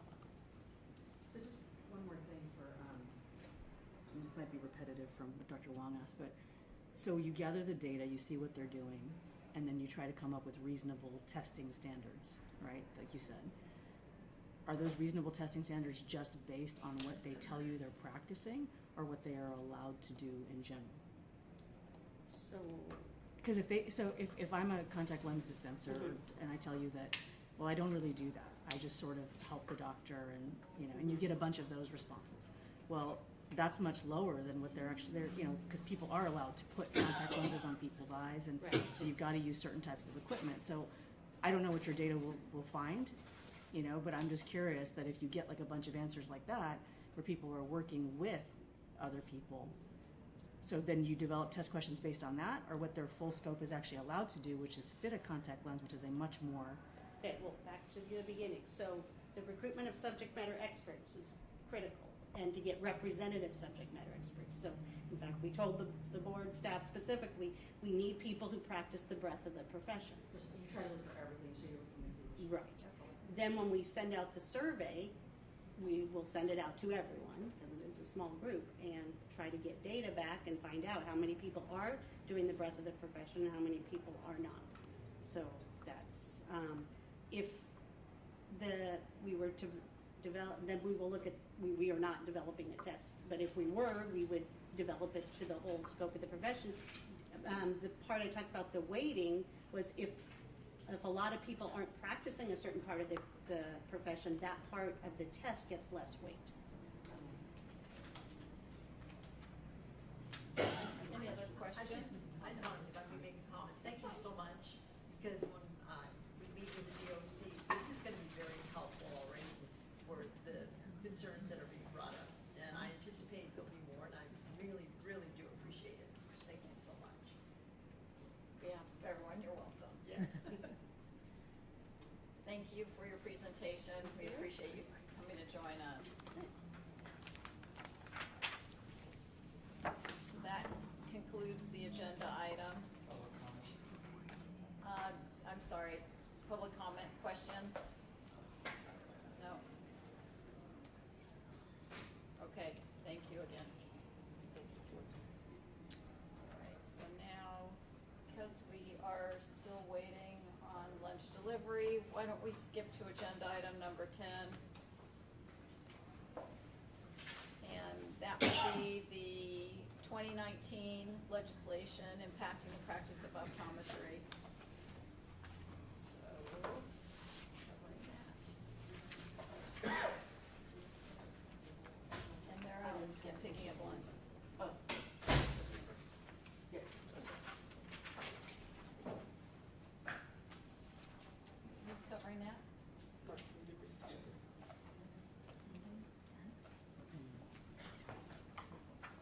Okay. Hello.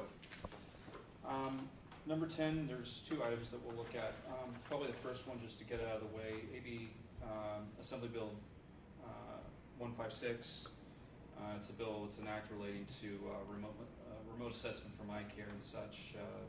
The bill would prohibit a person from operating assessment mechanism to conduct an eye assessment or to generate a prescription for contact lenses or visual aid glasses to a patient at a California residence unless prescribed requirements are met. And then it goes on to define what the assessment mechanism means. We've gotten word from the author's office this is going to be a 2-year bill, so the issue will not be brought up in committee. It was referred to, I believe, the Assembly Assembly Health Committee. They've indicated they're not going to take it up, so this bill is essentially dead for the year. The author's office has also told us that it may actually just be dropped altogether, so it may not even be taken up next year. So we'll keep an eye. Yeah, we'll keep an eye on the issue. Anything comes up, we will. Is this like a mobile clinic?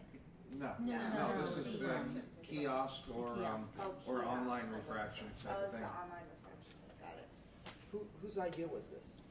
We're not sure where the bill idea came from. We did It's a Republican author from a smaller district, but not sure. It was possibly a constituent idea. Maybe he saw a Kickstarter campaign he didn't like, who knows? Did the COA have anything to do with that? No, it came from a constituent.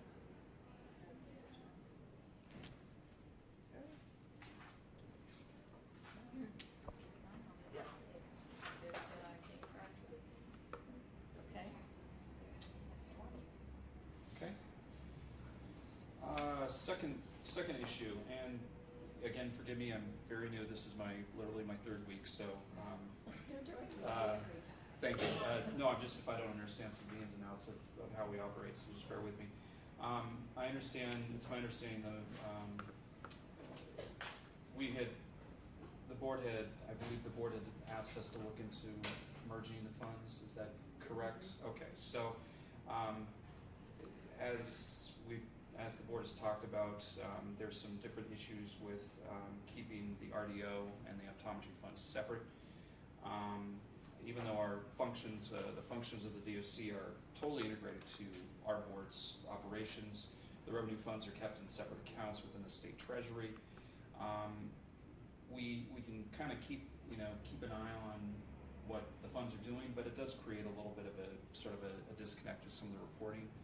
As Shara mentioned earlier, we met with the budget staff and we went through 2 separate massive spreadsheets about how much money we're coming in for RDOs, how much money we're coming in for optometrists, et cetera, et cetera. So it creates a real sense of disconnected reporting, and also for planning, long-term planning. So the idea is to kind of look at some existing solutions, legislative solutions, because this will require legislative action to merge the two funds.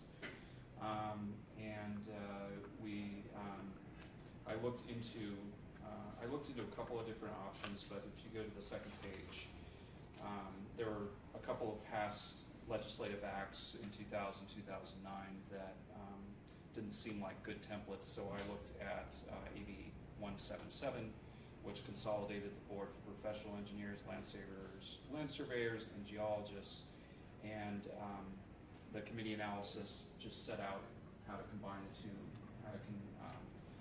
legislatively how they could be combined. And so we used text from 177 as a template to merge our two funds. And that is set out on page 3 of the memo. Now, it's really important to remember that Ledge Council may completely rework this. So in some sense, we're actually just voting on an idea for language, but Ledge Council will actually give us kind of what that final language is. And it's my understanding from Shara that this will be has been agreed to as part of a. We've discussed with Assembly B&P that it will be part of their omnibus bill. I think that there were those conversations last year, and they didn't come to fruition, and so I had a little bit of trepidation about that. I continue to communicate with staff that if it's possible for us to get a bill number and get this introduced sooner rather than later, we would like to have that happen so we know that this year will actually take place. We'll get this through. But we are in continued communication with Assembly B&P staff about it being a part of at least the committee omnibus bill, if not given its own sooner bill number that we know for sure we'll be moving through the process. Do you have an author? It would be the committee. Oh, I know, no, if you want to get your own bill, it would still be a committee bill? So there is a possibility, they're working through some of the ideas for the omnibus bill. There's a possibility they might end up doing multiple committee bills in which we could be included, and so there might be an early introduction as opposed to a late introduction. So if I'm trying to not have to find our own author, but if we don't feel like we are going to be able to make progress on getting it introduced quickly, then we'll move to trying to find our own author. And I think that we would have support from committee staff and hopefully committee members to possibly have it. We would look into whether or not we get support from committee members to take that on for us. Because We're getting deadline's close. 20 seconds, Yes. yeah. Shara, have we shared this with the B&P staff yet, the proposed language or an idea of what it is? Because I know, have we shared it or the idea? No, we have not. They have spot language that would be introduced that we could amend. So Okay. before taking anything to them, we wanted to have some comment from the board today. Any other questions, comments from the public, questions from the public? I just want to remind the board that you did vote on having us merge. Oh, we did, oh, so you Yes. don't You have to don't vote. I think you voted twice, yes. And to give the staff direction to make that happen, so. I don't know if some votes required. A year ago, so. It's Yes. supposed to be done by June Yeah, 1st. it's like, I wanna say a year. And so that's why I continue to talk with Assembly B&P staff, because there had been so at my first board meeting, I think we weren't sure if action had been taken. We looked back in minutes, found action had been taken, and so I'm not sure, though there had been discussions with committee about it being a part of the omnibus bill, it didn't make it in. And so that is why I continue why I've been more dogged in our communication with the committee to make sure that it does happen this year. And what's the deadline then? I mean, at the same time, are you trying to quietly shop for an author? Because they can push this off until the 22nd, and then once the 22nd comes, you're trying to find it becomes a lot more difficult. So I just don't want this to get lost No, in B&P, and there have so many other things going on that this is not a high priority thing. It is to us. Yes. So I just want to make sure that we don't keep kicking the can again. No. So they, within the last few days, have had an additional meeting about the omnibus bills and how they'll be structuring those. The principal consultant brought that, and so I'm waiting for reports. I apologize that as we're getting ready for a board meeting, I wasn't able to follow up on it, but we were having conversations 1 to 2 times a week, and they were working on strategy just this week. We'll find out whether or not that strategy means we're gonna get introduced soon, and if not, then we will move to doing what we need to do. If not, we can direct. We want to direct to go find. I think it already is in there. I think we already voted on that. No, it's to find the author. The direct to find the author. Yeah, but I think it's in the I think the direction. motion, original motion. It's in the To find the original, author. Okay. yeah. Okay, thank you. Thank you. All right, we'll keep going while we're waiting. Why don't we go ahead and we'll start. How about 9? Yeah. So why don't we do, Right? that seems one like you should might be move able to- kind of Yeah, 9 should quickly. go fast. 6 is gonna take a while, 11 will 9. take a while. Let's go with 9. So I the have it for update, you. Or we let's can get, just pull this no, out. let's do updates, we'll do the committee reports now. So why don't we start with the dispensing optician committee? Okay, and I'm gonna need a little bit of your help. Of course, I'm here Is for on you. the first section, They'll still have the memo. okay, on the first section, the fingerprinting, I think we already reviewed it, that it's getting caught up.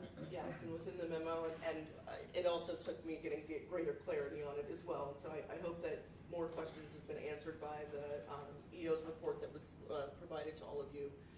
We have done communication to those licensees that were the no, nothing in the holding tank, nothing on Breeze, nothing with DOJ.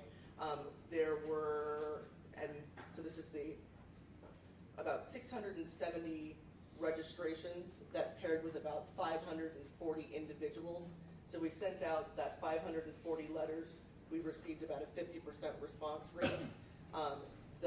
Within the 50% has received a second, the non-responsive has received a second notice. Their license has gone to delinquent. And we are drafting a letter that will go to employers that will let them know that they should implore their employees to communicate with the board and make sure that their license will be active again. So we have done our best to communicate, give timeline, and now have put ourselves hopefully in a position where we won't have anyone who might need additional enforcement review practicing without our oversight.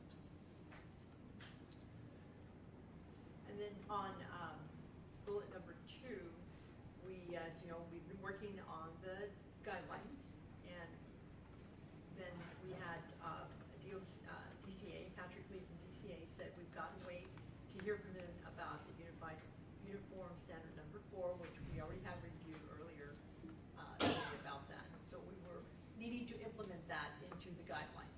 So that's the only thing that helped us, stopped us there. And the last point was the Assembly Bill 2138 that Mina was going to get back to us with the process as to how we're going to put that into the guidelines as well. So,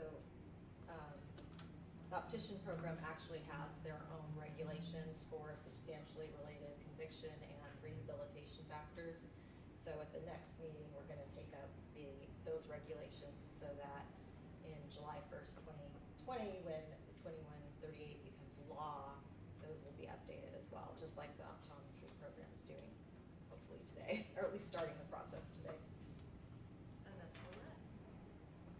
Thank you. Any questions from the board members of Doc? Yes. Dr. Thank you for Cavary? moving the committee meeting away from our board meetings. It's working okay? Yeah, it's working perfect. Gives us enough time. Great.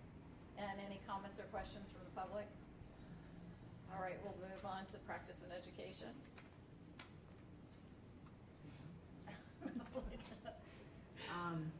We talked about a few things. One, we approved, as you see, 39 and 43 courses. We threw a few back out that didn't have enough information. I will bring up one point. We seem to be getting repetitively people looking for CE for surgical observation, which can be educational if it's combined with a lecture, not if it's like just watch the surgery, you know, or watching.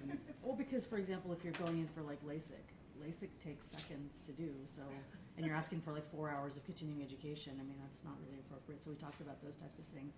And most of the things we rejected were kind of like that, they needed more information, there wasn't enough, kind of like didactic information available, so those were the ones we questioned.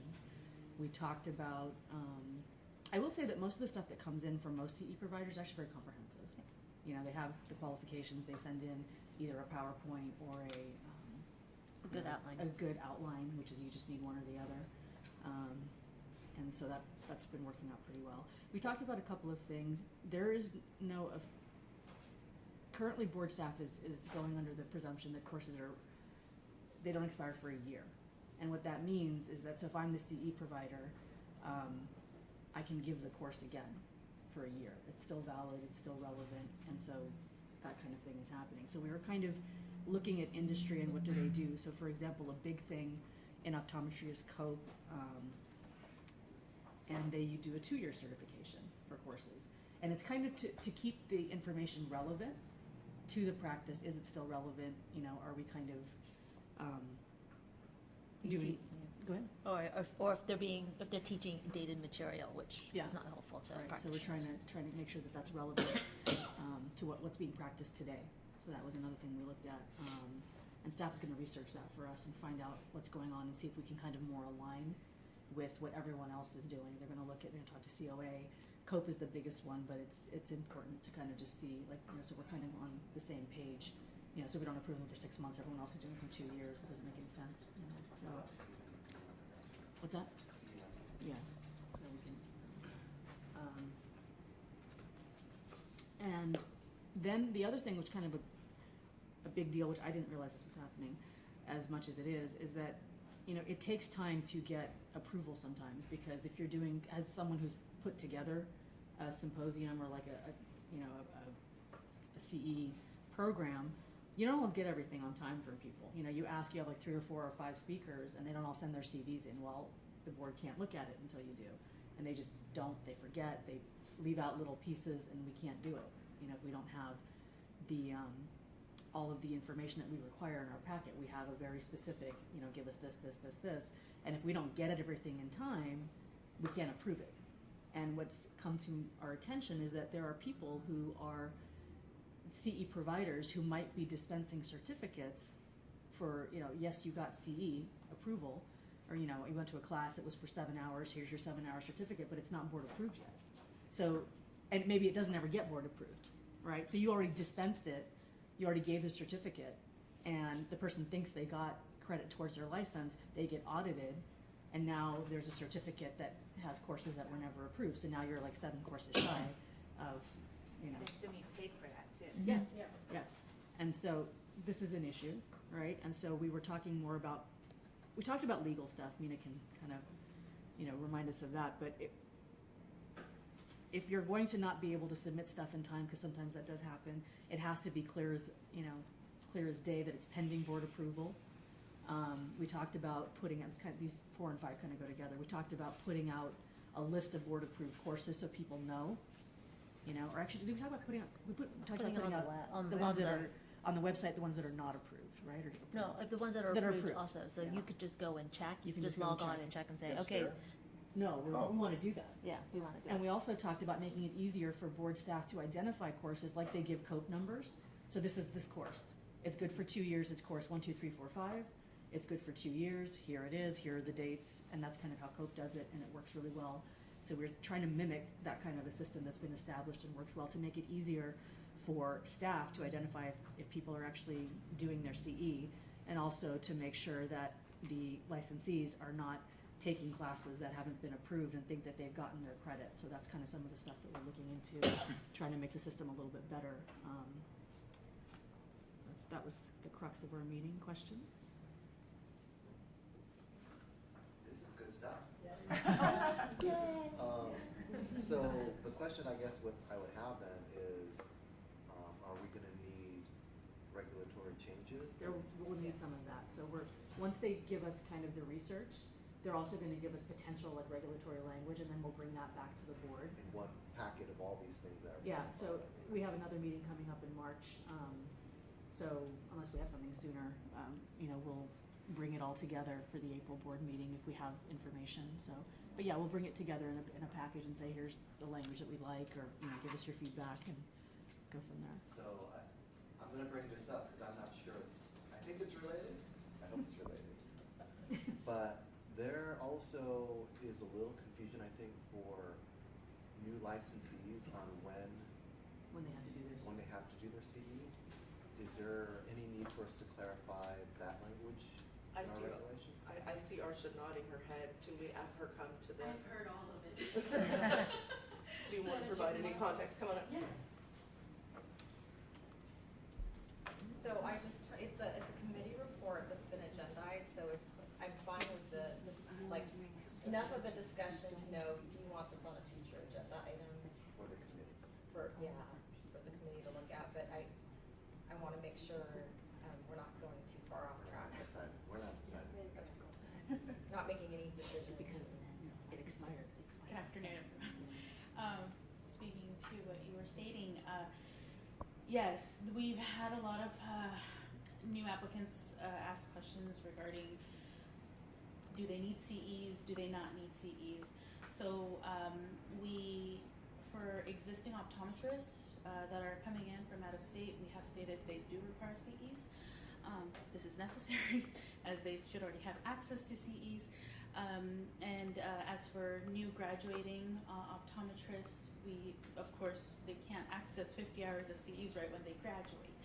So we have said no to them. That's basically what we're trying to keep it as simple, black and white as possible for them. So basically, if they're a new grad, then they don't need CE for that first 2-year period of their license. Is that correct? Yeah. Now I know the only part that we were talking about that probably is coming up are residency students. Mm-hmm. Residency students require to get a license in another state before practicing or going into residency, and that's basically where we're still discussing and trying to understand the legal part of the laws, and we're hopefully trying to work on this. So, because we have residents at Berkeley that have a license in another state, so they don't, and then they're practicing at a VA. So if you're at a VA hospital, you do not need to have a license in the state of California because you can use any license from any state. The problem is that then these residents who are doing a 1-year residency want to apply for a California license. You're from out of state because you have a New York license. Now you want a California license, but they only graduated a year ago. But all of a sudden now they have to submit 50 hours of CE. So the question is, do we make it so that if you're a graduate within 2 years, do you need to have 50 hours of CE? Because as a resident, they're practicing up much higher than I think a lot of our standards I do. think at this point, we're getting the message from council that this will come back. We know that this is going to come to committee for additional discussion, and we can then agendize this for the next board meeting. Wherever we are in the process of research and regulatory language and review, we can certainly agendize a discussion for this particular item so that we are able to maybe strategize about how we'd like to move forward and get some input and make some decisions.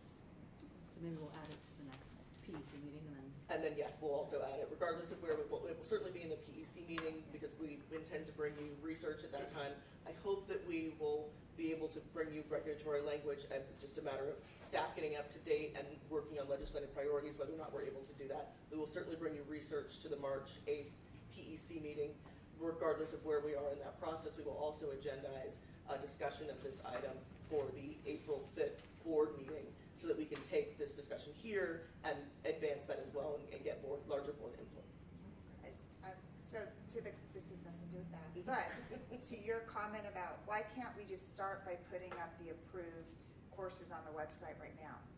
Can we do that? Because, So that if I'm an optometrist, I can go, like what you were saying, is there anything prohibiting that from happening now?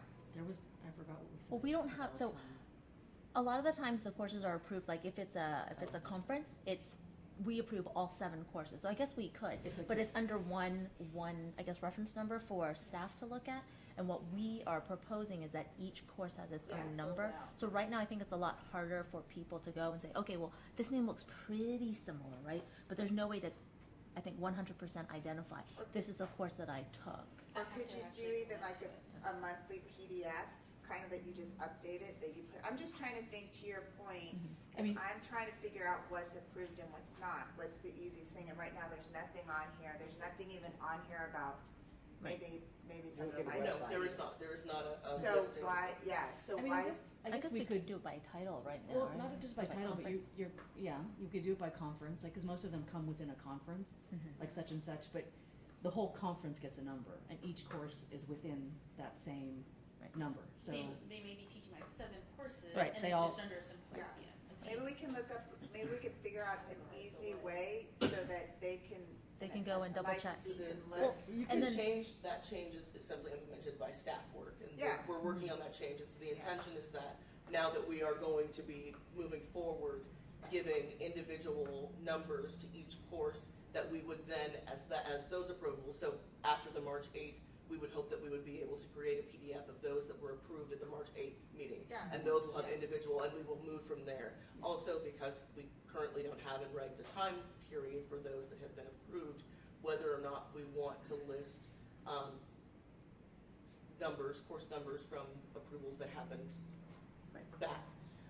So we're working on staff work to give those individual numbers. We'll bring those to committee on the 8th, and then our intention is to create a place on the website that will list those that have been I moving put forward. comments on the website for later, but, because I would say to your point, I don't think it's fair for us to require CEs, and then if someone's in good faith is going out and paying for something, and then all of a sudden and I think that's on us. Okay, but there's also, you guys have to remember that the CE that people get, we only provide a small portion.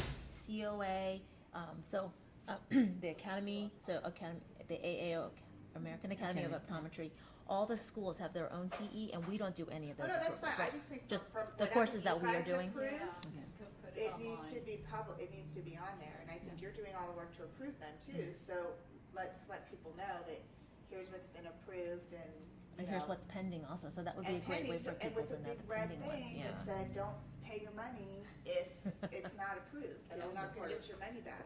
Part of the remedy for that is that when we look at regulatory changes, also making it so that you cannot Issue issue a certificate that says approval Yeah. pending.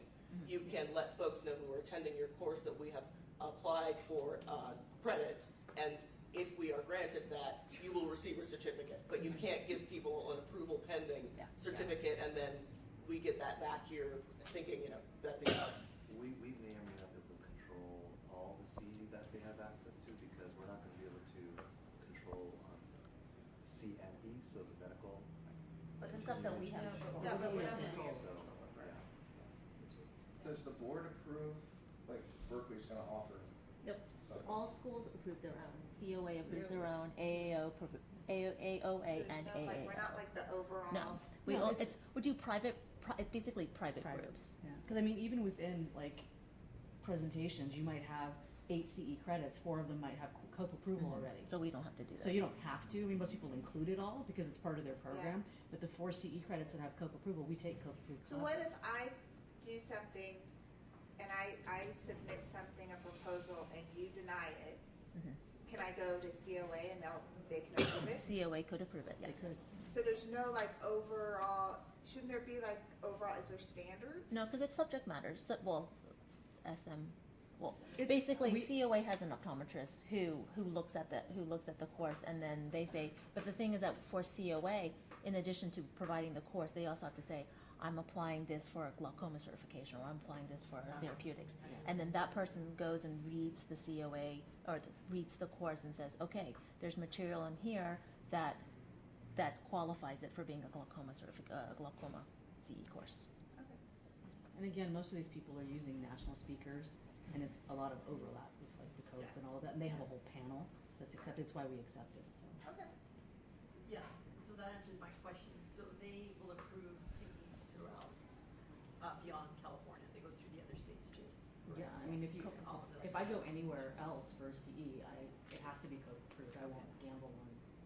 Gotta all pay your these ready and gets it to the Well, night. and what's worse than that is like you do it your license and you're like, oh, these Yeah. 10 were okay. Yeah. Oops. So. All right, thank you. And any more questions or comments from the committee, from the public, for the committee? We're dealing with technical issues on getting our lunch, so we're gonna keep going here. Let's go to agenda item number 12. You skipped consumer Oh, I'm protection. sorry, Mark. Well, that was deliberate. We're jumping I wanna get to around, lunch. Sorry. Subconscious. So the report for the Consumer Protection Committee is very good, so I recommend that you read it. But as highlights, the meeting was more of a check-in between the committee and new staff, so that new staff could hear the intention of the committee that was expressed to the old staff on a number of agenda items. As Ruby kind of implied, a number of the actions related to the disciplinary guidelines are being delayed because of the new work regarding the uniform standards related to substance abuse licensees and the implementation of 2138. So that work will be delayed 3 to 6 months, which the board was comfortable with. We also discussed items in the strategic plan. I know the strategic plan is another agenda item for the entire board, but there were a number of items on the strategic plan related to enforcement that no work had yet been done, and staff requested some guidance, not necessarily action, but kind of input from the board, from the committee as to, well, what exactly do you want done under these three initiatives. We had some discussion on initiative 4.5 regarding the online sale of contact lenses, primarily cosmetic contact lenses. And there was some discussion about, well, gee, maybe there's nothing the board can do in terms of enforcement. We have asked staff to think on this area a little bit and come up with some ideas, proposals. Maybe it's public outreach, maybe it's getting some experts in to speak to us. So the staff will be coming back to the committee for that information, with that information.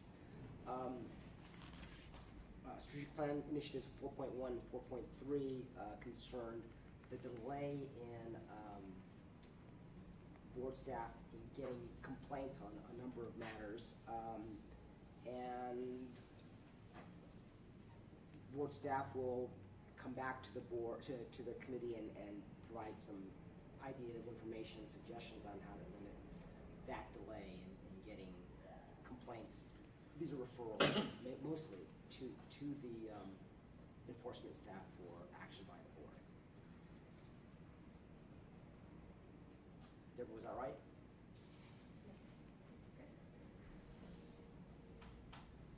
It's not long enough. I know. I don't know why I have this reputation for talking too much. Any questions of the committee from the board? Questions or comments from the public? Mark, that's like the shortest you ever said. I know.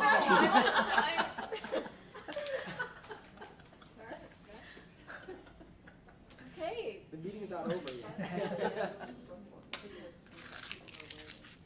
So we're gonna go to agenda item number 12. And who's leading that? Would be Mark, this one.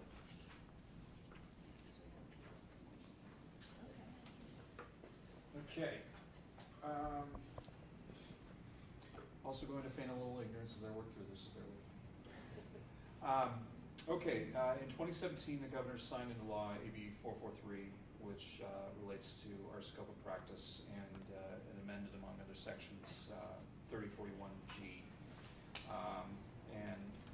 The bill authorized an optometrist who is certified to use TPA agents to administer immunizations if they meet certain requirements, including that they're certified basic life support and a few others. It also gave us the authority to charge a fee of up to $50 to have them get the certification. So I'll refer you to the current text, which I'm sure you all have read. But one of the sort of concerns that was initially raised, I think by the board or staff, I'm not 100% sure, was just the ambiguous meaning of the words endorsed by the CDC with training for a hands-on technique. It was looked into it and determined that the CDC solely does not appear to endorse any such program with a hands-on technique with the requirements that are set out in statutes. COA had at the time apparently indicated they were going to pursue legislation that would allow for an accredited college or of optometry to offer such a course.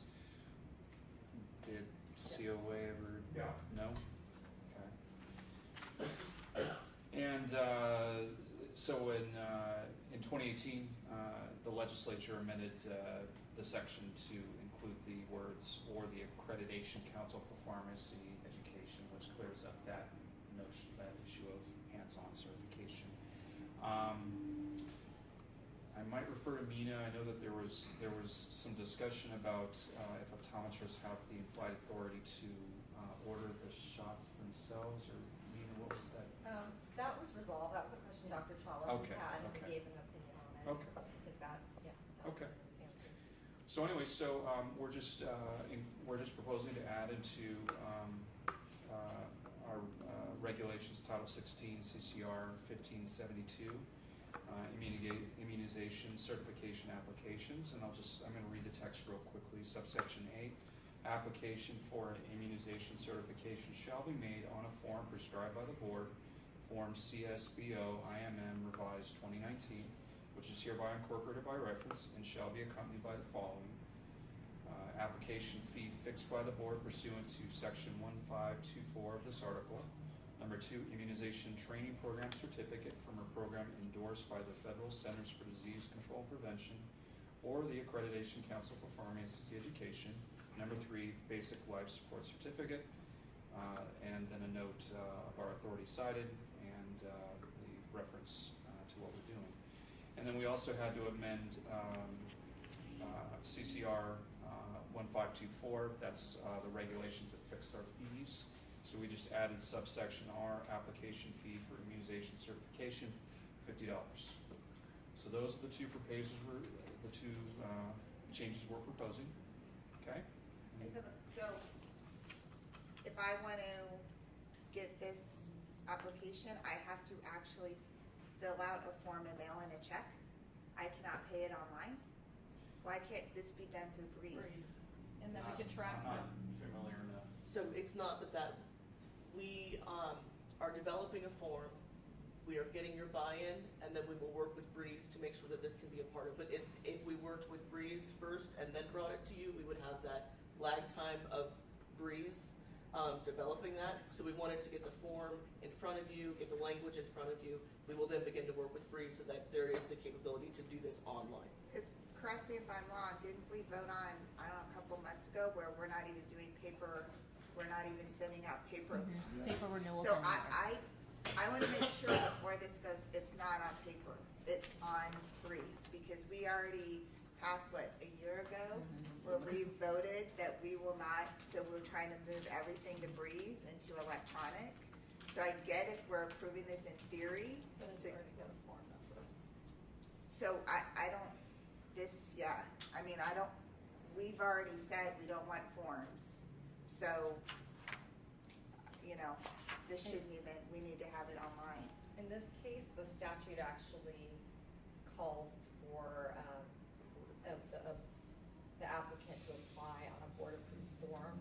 I think you can, and I think through the regulatory process, you're usually incorporating a form through the regulation and attaching it. I don't know how you get through the regulatory process without attaching a form, but I think once that's approved through the regulations, I think that form then could be converted into an online form. And I get that. I'm just saying that when this gets rolled out, I think we look kind of We're going lame backwards. when we're saying, oh, we just said to all of you, and we sent out a letter that you have to do everything online, that's the only way you're gonna be able to kind of do business with the board, but now, here's a form, and you have to mail a check. I mean, it makes us look like we don't know what we're talking about. So if you have to attach a form for the regulation, no problem. But when this gets rolled out to someone wanting to apply for this license, I think it should be all online. I mean, it just, it makes us, and the state paid how many millions of dollars for Breeze? So, Because you should be able to print out for Breeze.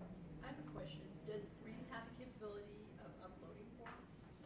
No, I don't want to get into that. Well, they're Just gonna as have a to built-in. upload, they're gonna have to upload their CPR certificate, well, I guess CPR Scan certification and do doesn't that. have a number, so you'd have to show them their card or a certification, right? So Arshia they, has some answers to some Yes. of the questions. Oh. It could, huh? Yes, we do have, we have a lot of our forms on Breeze already, so I agree with Shara, we would first need to get the process rolling, get everything taken care of, have an actual form, and then we should be able to implement that into Breeze as another part of as a license or as a certificate that we can issue onto Breeze. Of course, there's that lag time that Shara was talking about, so once we get everything perfect, we will definitely be able to put it on Breeze within a matter of a few months. But can we upload documents into Breeze? Yeah. but how long does this take effect so an optometrist can start applying for this?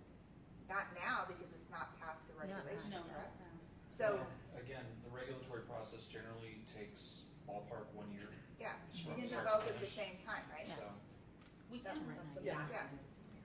Yes, we can do both at the same time.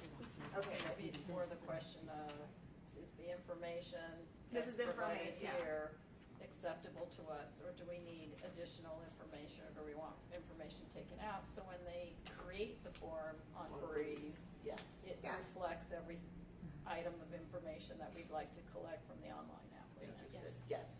The That's other, what I'm looking for. other quick question is, how are we gonna designate? We added a G when people got glaucoma certification, so how will we designate it? Is We're it just an gonna put an I? I? I don't know. Do we I'm just talk saying. about it? Wait, I we haven't mean- talked about it, we said we've approved it, but we haven't said how we're gonna designate A it. shot. A shot. A needle. Emoticon. PLP with a little shot on the side.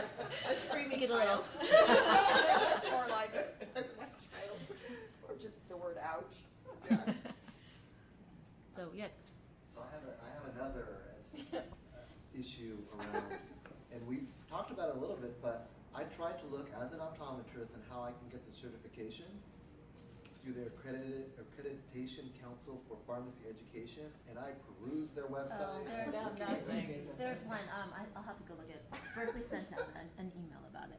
Yeah, but there's like one, like a No, needle but in the hay. within, not to everybody, just within, in-house. You can't do it. But I can go and see. It's not through the course is not through Berkeley. It's a public course, but I'll have to go and look it up and see which one it is. Because are we going, is there gonna need to be some kind of regulation about what their certificate is gonna have to show, and, because it's really kind of vague in the current law, so are we gonna have to clarify through regulation what their certificate is supposed to include and where it can come It's from? whatever the or- pharmacists all have to do this too.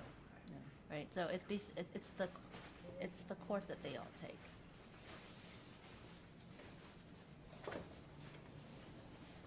But I will give you more information. I'll have to go look for it. Mark, can I ask one quick question on, when you put the fees on here and you said you added a $50 fee, I was just looking at that fee list, and it also doesn't have to do right now with what we're talking about, but it also mentions a branch office license fee, which doesn't exist anymore. Oh, so yeah, so if we're gonna do this, we should Update clean all everything. this stuff up. Good point. Thank you. So you're, Yeah, right. Dr. Turetsky, Hello. you're saying you want to amend what is set out here to 86 D and E as part of this regulatory action? Well, E doesn't exist anymore. There is no longer a branch office license. Okay. Yes, so we would, So that's an Yes. amendment that you vote on today. No, the D and E, yes. D and E. We can do it today, it's on agenda. And If F. we can take action on D, E, and F. these, on the change to this, yes. I mean, it's Right, an yeah, it's effective on there. text. We're proposing to modify 1524, and we're gonna We can modify modify that. naming, so we can't. Okay, And when you're ready, if you wanna entertain the motion, I could state it, the necessary language for the regulatory process approval, and then someone could adopt that motion. But I don't know if you're ready for that. Once it's Further here, right? amendments, Yeah. discussion. What's the motion? well, we're gonna create a motion, but we're still gathering any more questions or comments? Well, let me just, is there any other Finish. questions about the text? And then I'll just Right. go through real quickly the form, if we wanna make changes to the form, if not, so. This is a. Would the form be through a motion? No. Yes. The form itself too, because it's been given a form number, Yeah, it's have to have official a form. board approved form, and it also has. It's not a draft, it's a form. So what, we need to have the board approve the text and the form separately, even though the form's incorporated by reference? Okay. Okay. So, do we want a motion on the text first and then the form, or go through the form real quick? Well, I think, either they can take a break and have lunch, but you wanna know, are there comments or discussions on amendments to the form now, right? Okay, so the form is CSBO IMM revised 2019. It just sets out the basic language that you must have a TPA license to be eligible, a link to the website that sets out everything, name, address of record, phone number, email, license number. It sets out all the requirements straight from section 3041, just 1, 2, 3, and 4. And just a quick note that all documentation must be included, otherwise it won't be approved. And then on the second page, we just ask them to list all locations of practice that they hold.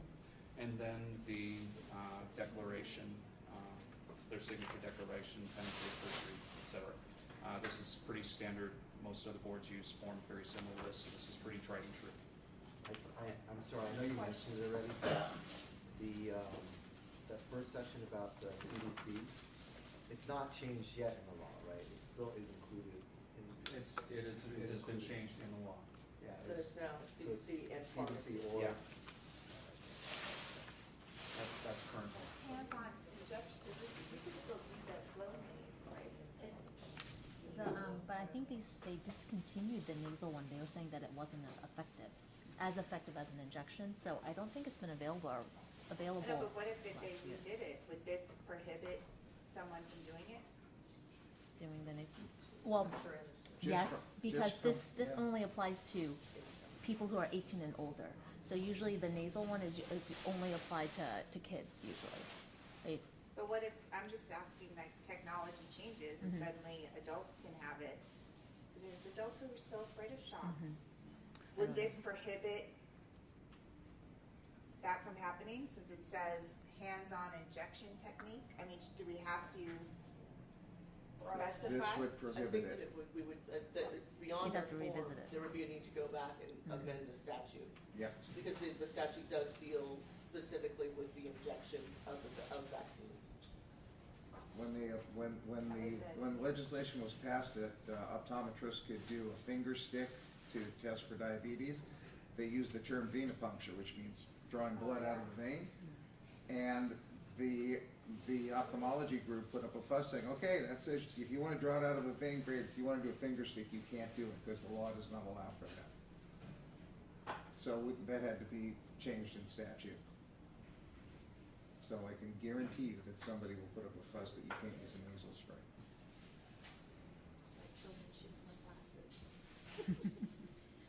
A question on the form, the listing locations of practice, so that's not in Breeze already? Why would they be collecting? Yeah. Because then it's the burden of proof back on us to make sure that what's listed here is less matches up there, and what does that have to do with That's also not a putting a Requirement in the shot in the arm? statute. Yes, Not a I guess requirement. one of you will be doing.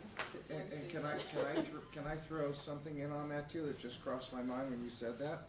Yeah, So I'm an optometrist and I've got my needle approval and I can go around giving these injections.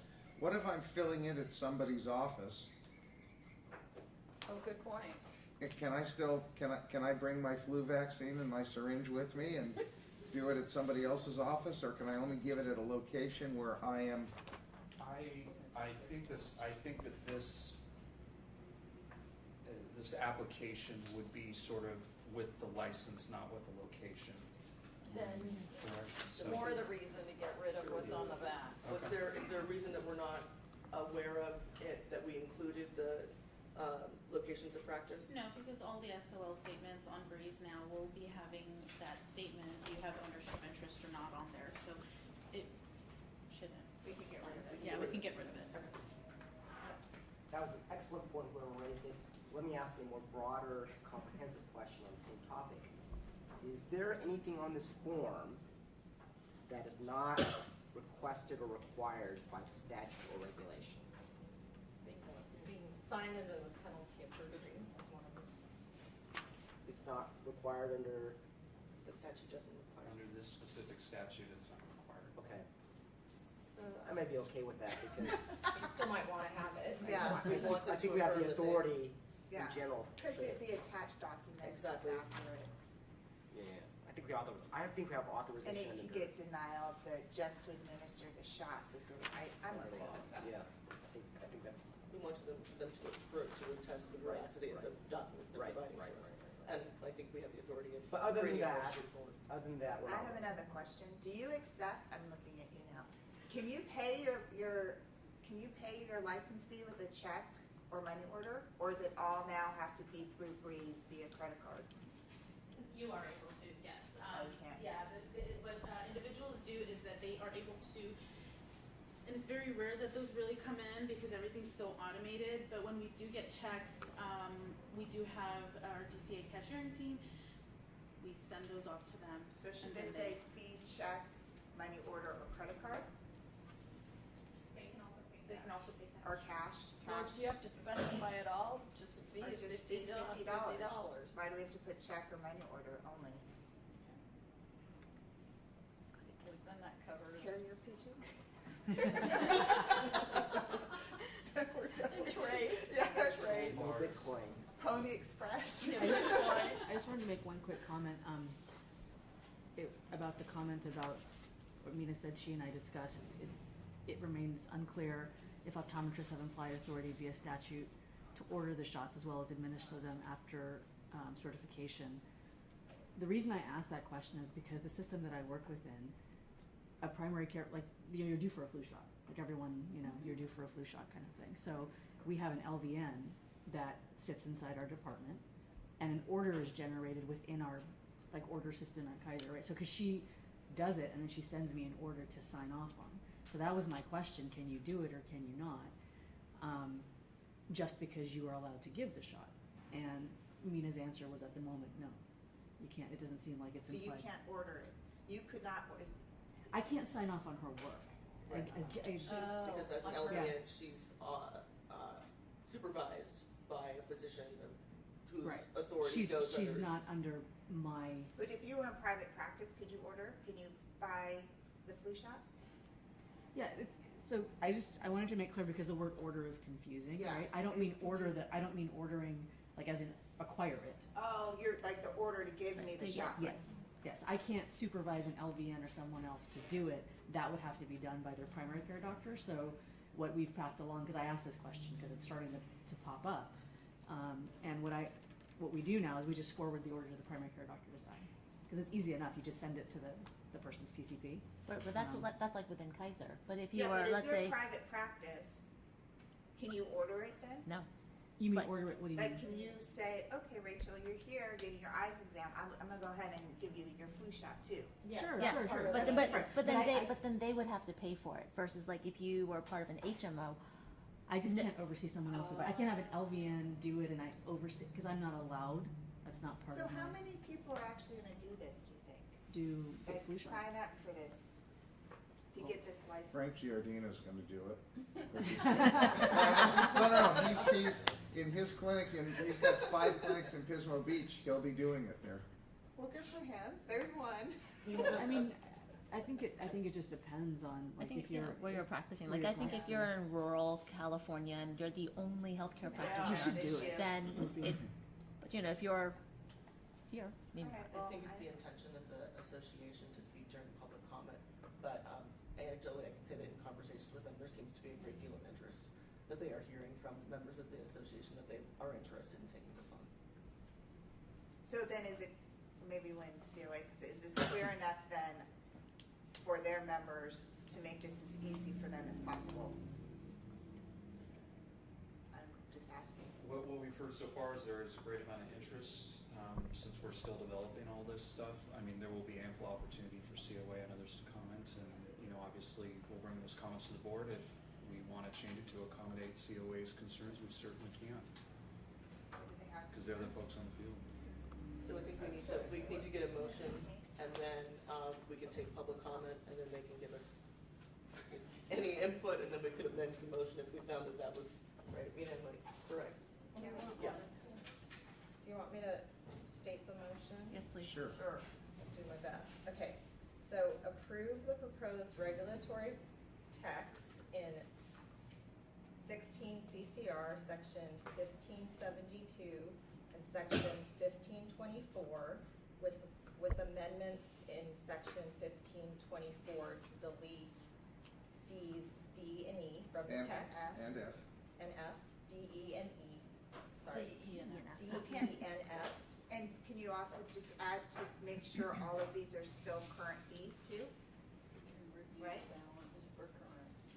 That would be, Like, do a review, just look up, make sure all of these are still, we're gonna redo this, make sure these are still. sure, with amendments to delete D, E, F, fees from the text and any other texts that are There no you go. longer valid. Right. And approve the form that has been submitted with amendments to delete the requirement for applicants to have places of practice listed. Right. And to amend for the fee section to just have fee without a parentheses. Correct. Or checker, money order. And then direct staff, this is an important part, to submit the text in incorporated form to the Director of Consumer Affairs and to the Business Consumer Services and Housing Agency for review. And if no adverse comments are received, authorize the executive officer to take all steps necessary to initiate the rulemaking process, make any non-substantive changes to the package, and set the matter for hearing. That sounds Exactly as fantastic. I would say it. I almost, Do we have to include to direct staff to make sure this is then also uploaded onto Breeze, so that we're not? Yes. Let's do that separately. Let's do Okay. this. This is what Office of Administrative Law wants to see. That the board. Okay. I so move. Okay. Is there a second? I will second it. Okay, let's open up for further discussion from the board. Comments from the public. Please identify yourself and limit your comments to 2 minutes, please. Bill Howe, California Optometric Association. First, thank you staff, commend staff for doing a wonderful job with the form. This is something that the profession has expressed interest in, is kind of banging at the bit to get to go with, and there is a need from the public who don't otherwise have access to these different vaccinations. Great job on the form. 2 technical things to point out, observations, and ask that you consider, respectfully ask that you consider perhaps amending your motion to take them into consideration. And that is on the first page, and it lists 4 items that are supposed to be given or provide documentation when applying for the certification. Items number 3, which deals with, you're going to comply with record keeping requirements, you're going to tell the primary care provider that you gave so-and-so a vaccine. There's really nothing, no documentation that a doctor of optometry can give the board, because they haven't been doing anything like that. That's number 1. And number 4 is provide document or appropriate form to apply for the certification, but that's kind of redundant. That's what the doctor is doing. So I don't know, we don't know that you need those last 2 things. Yeah, so applies for an immunization certificate on a board approved form. And this is the Is that board what this approved is? form. Yeah, That's the that's what board it approved form, correct. Are they gonna get a certificate to put in their office if they're, how do, That's what we've done in the past. Right. Yeah. Like when you update your license, you get a yeah, new- it'll be on Right. there. We'll The have to add shot, that to, remember? we have to add that to the chart. That's right. Yeah. Remember the chart? But what are we Yeah. doing? The shot or an eye? Church. So complies with state federal record keeping, so you're saying number 3, Yes. and so you're saying that they wouldn't tell the primary care physician? There's no documentation. Oh, there's no doubt. The form says, please provide all documentation for items listed above with your application. Well, they're not giving vaccinations at that point. I don't know what kind of we don't know what kind of documentation they would give the board. So perhaps. That's kind of a requirement when you're certified, as repeating the statutory and regulatory, under the pharmacy requirement. When you're giving Yeah. vaccinations, these are the things you need to be doing. So is it possibly that we look at agrees to comply with, or in somehow or another in providing one signature, you're agreeing to comply with this portion of the statute? Or we Would that just make- say items 1 and 2. Yeah. Okay. I think that's fine. You Provide all please provide documentation. all documentation related to 1 and 2. That's how you're amending it, Yeah. 4 item, instead of 4 But- items. but Now, isn't go it- to the top of No. the sentence before, it says, in pertinent part, after satisfying the following requirements. Well, I can't satisfy 3, because I have not been certified. And again, 4 just seems to be redundant. Okay. I think staff's intention in setting that out was just to remind people who are applying what the statute actually says. Hopefully they've learned in the 12 hours of classes that they're required to take.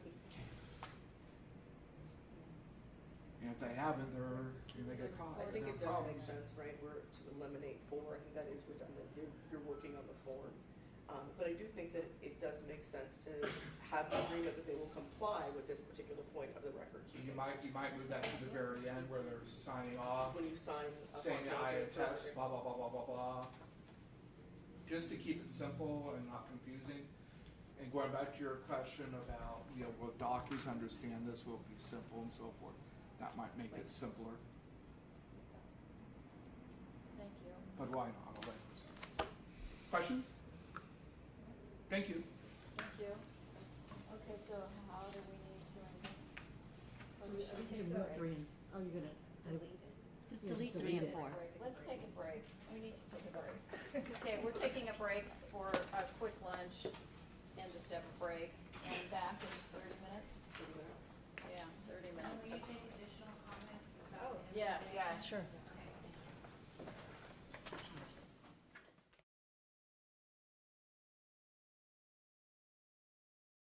Okay, we're welcoming everyone back. We're now live on air.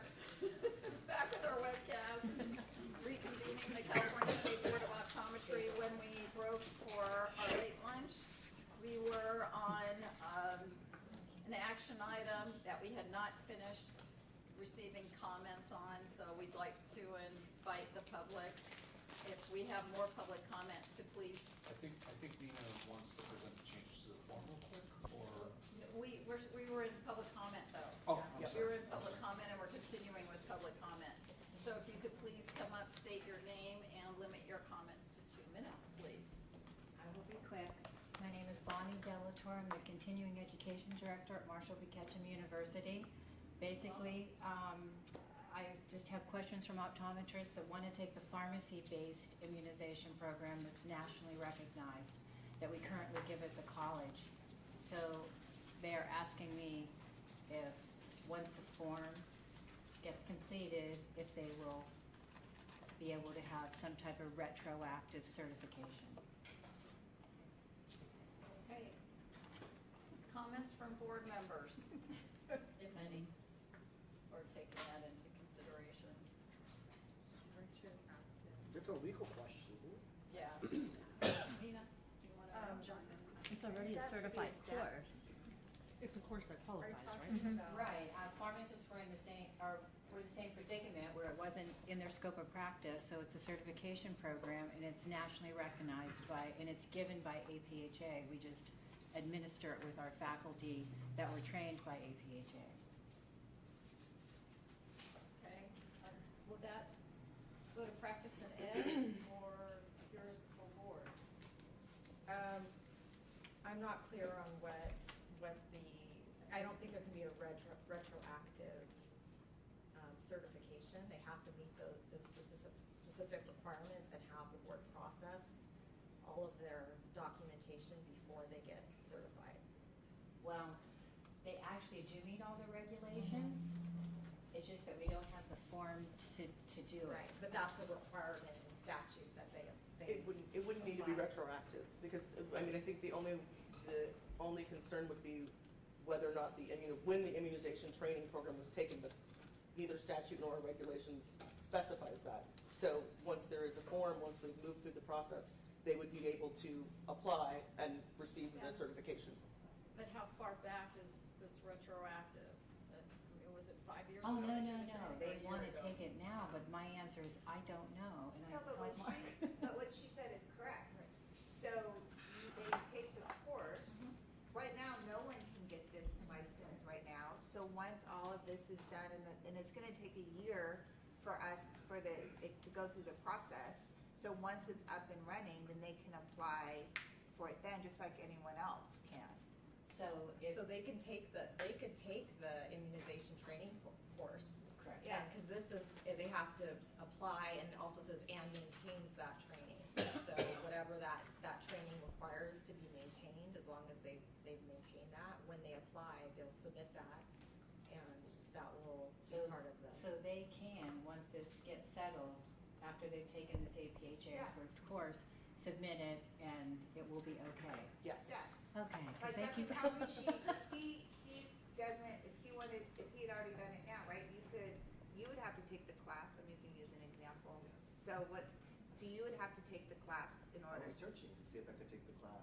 So he could I take. found you a class. February 24th, we have it. Yeah. So my, since you're sitting here, I couldn't find, when I went to the Accreditation Council for Pharmacy Education, their website, the only thing it connected me to was pharmacy schools, but it wasn't easy for me to maneuver and find it.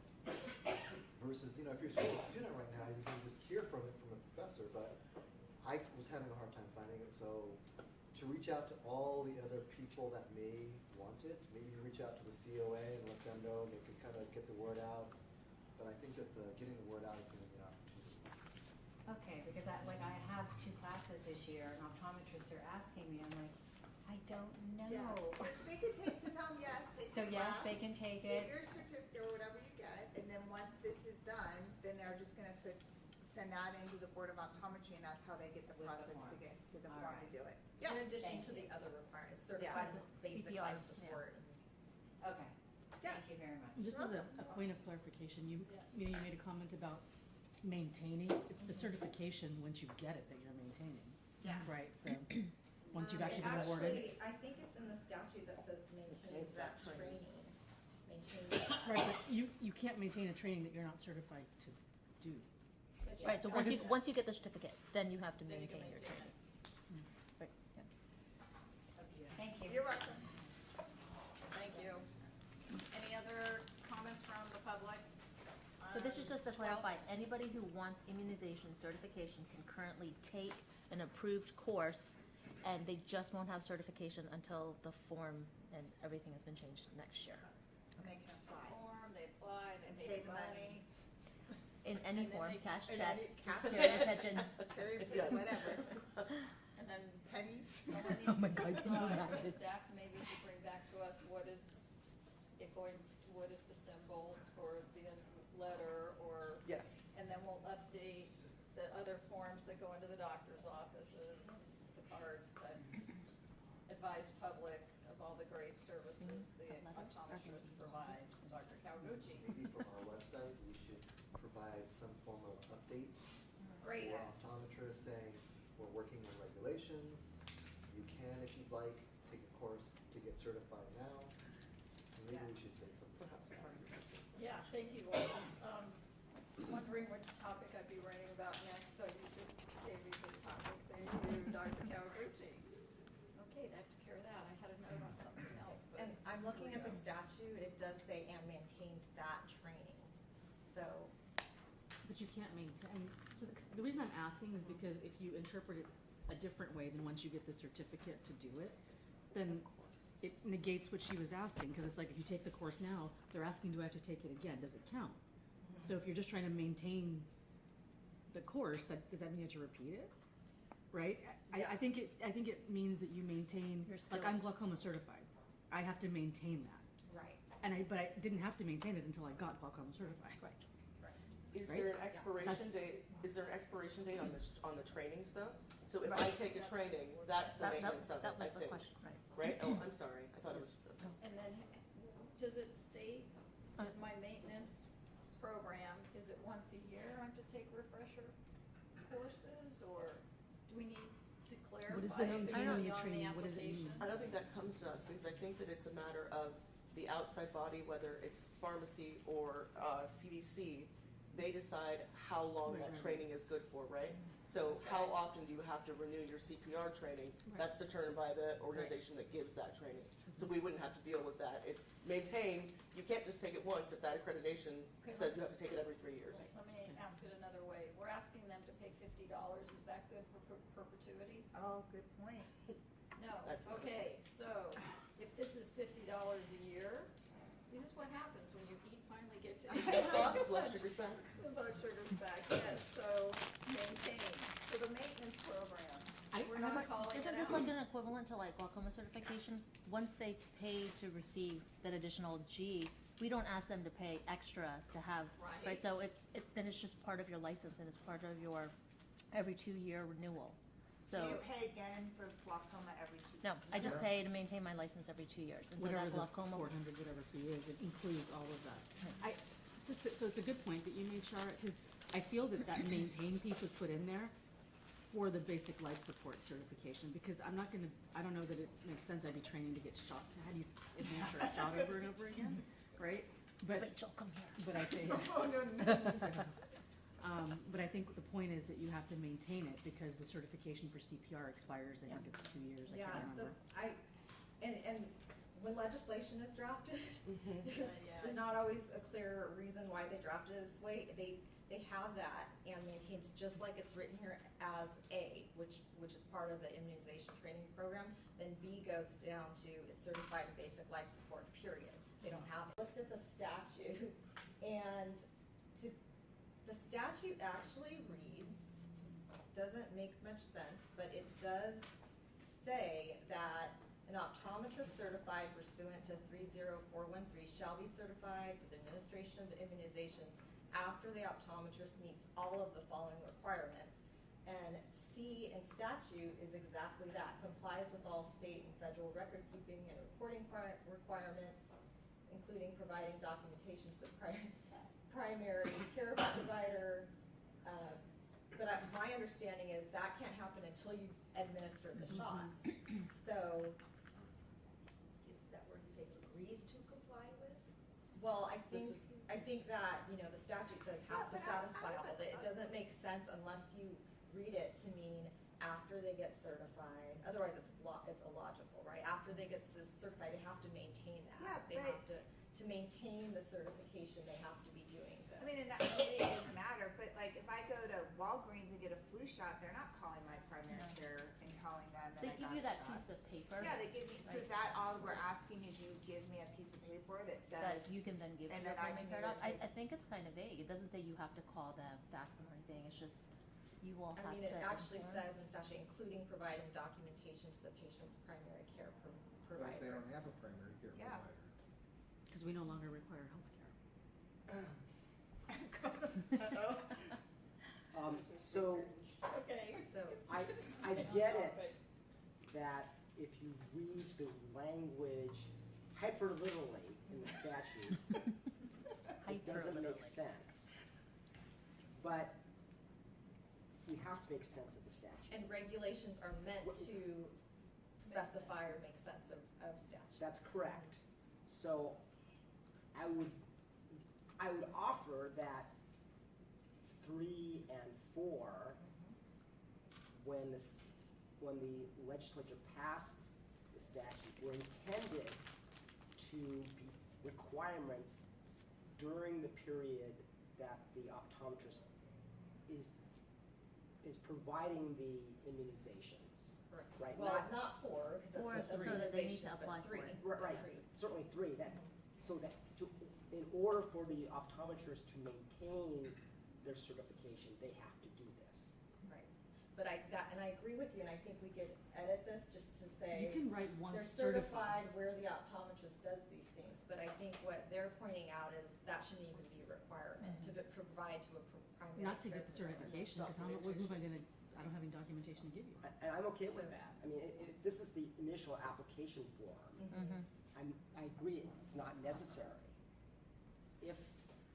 If later an optometrist doesn't do that, we can zap their certification. I liked the COA suggestion where you put at the bottom where you're attesting that you're gonna do that, right? Like, once you're certified. Yeah, so I have it as, let's see, where, an optometrist shall be certified where they do these things. They complete the program, they're certified, and where they do that, not as before they satisfy. And we can't Do it just, differently. we can't just change complies to will comply? Or once certified. Once Or certified. once Just certified, At the end complies, of it, yeah. just write once certified, or at the beginning, once certified number three. complies with, that makes more sense, cause it's unclear. Okay, so my suggestion would be, we have already an asterisk section at the very top of the form. We do? Why can't we just add it there? Yeah. Because it kind of flows with that whole, Can you go to the top, so we see what they're talking about? that asterisk, kind of up there. Can't you get back to that? I feel like That's it's just kind clearer of, if that's, done in the table though. that part is just saying that you have to be licensed and have this TPA license, right, to be eligible, and then refers to the statute. Oh, that's good. Your hyperlink needs to be. I'm okay with that addition. The once certified? Complies. Yeah. Once certified, how about would you be okay with that? Once certified, yeah, on number 3, once certified, you could actually.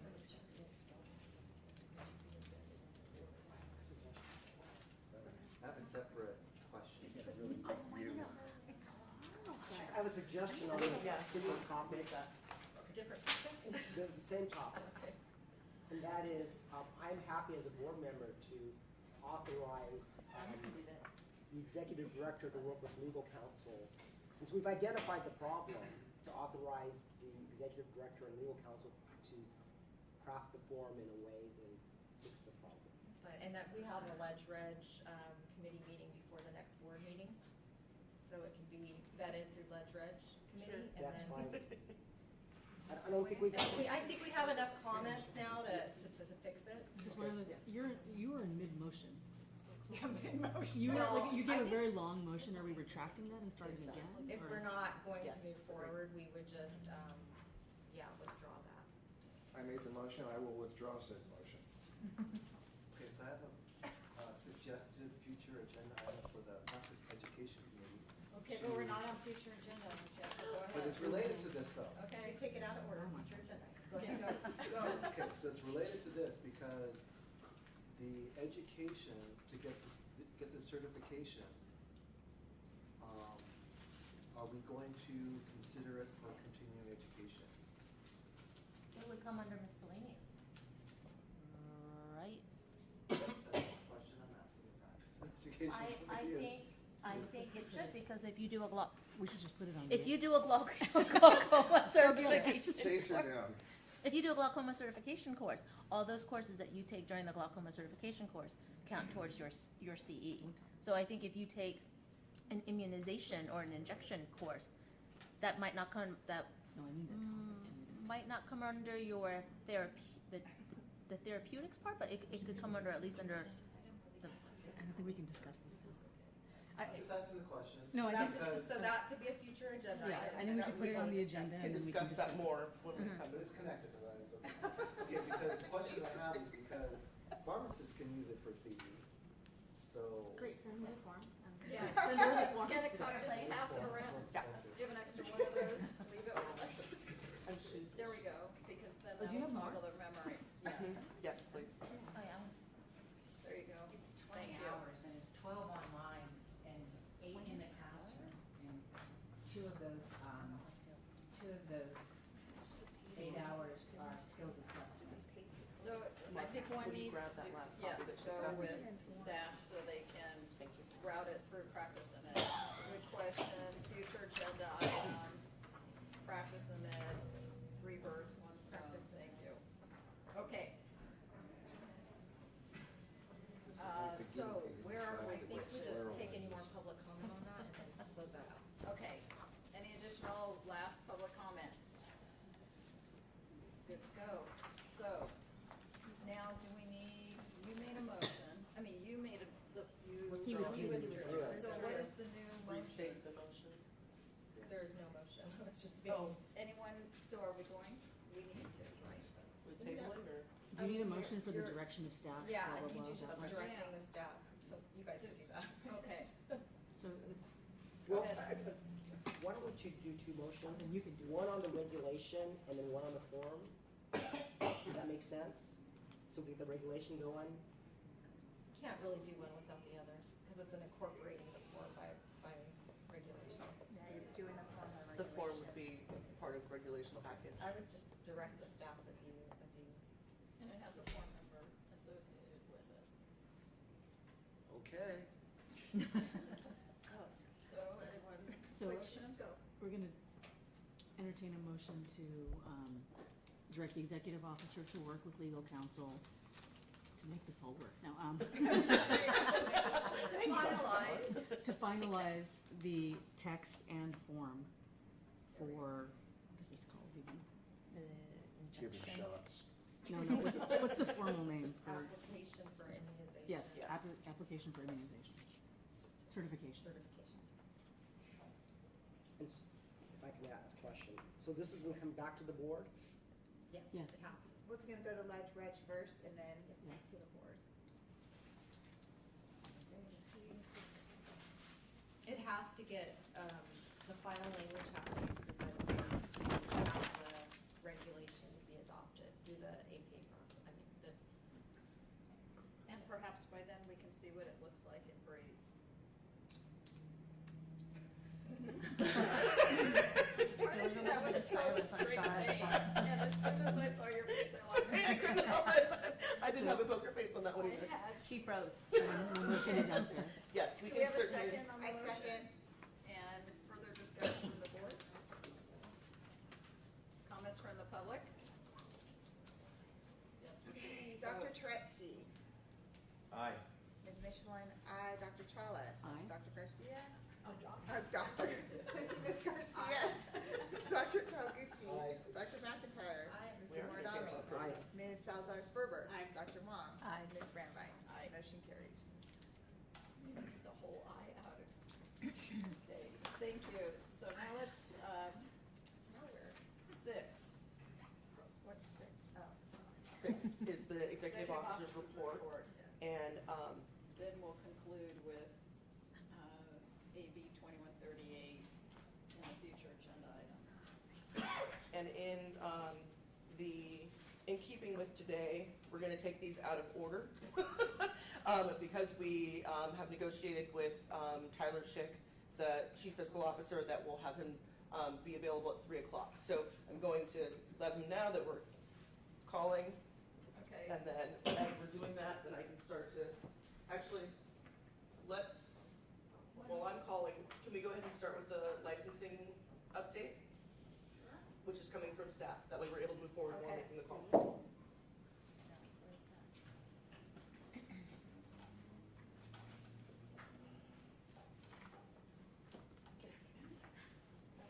And you can identify yourself for the record again. My name is Ursha Cosme. I am lead licensing analyst for California Board of Optometry. As of this quarter, all new applications were received solely through Breeze. No paper applications were received in licensing. There has been an increased number of optometry applications received by the board, which is to be expected this year because it is very close to graduation season. Due to the increased amount of application activity last year, we are anticipating the same, if not more, this year. In an effort to absorb this increasing activity within the current staffing bandwidth, we have managed to make changes to Breeze online application to improve processing times and reduce volume of calls and postal amount to the board. Currently, for new applicants that have submitted all items required and have passed the law exam, processing times are approximately between 4 to 6 weeks. The RDO program processing times are currently at 8 to 10 weeks. This includes fixing the backlog on fingerprints and RDO renewal applicants. One recent enhancement to Breeze functionality allows applicants to go online and pay for the initial application fee and write the exam without needing prior staff approval. Once they write the exam and pass it, applicants are required to go back into Breeze and complete the remainder of the application.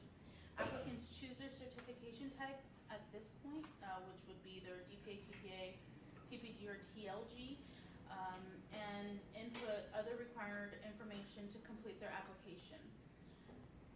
The licensing lead continues to work with Breeze team to streamline processes in the licensing unit. As of January 2019, we phased out branch office license certificates and have added statement of licensure certificates in their place. We have put in a request to stop all BOL renewal letters from generating as well. The board, together with the Breeze team, is developing a plan to assist licensees in registering SOLs and fictitious name permits online. Staff anticipates that this plan will lead to an increase in online activity and will be able to provide a status update at the next meeting.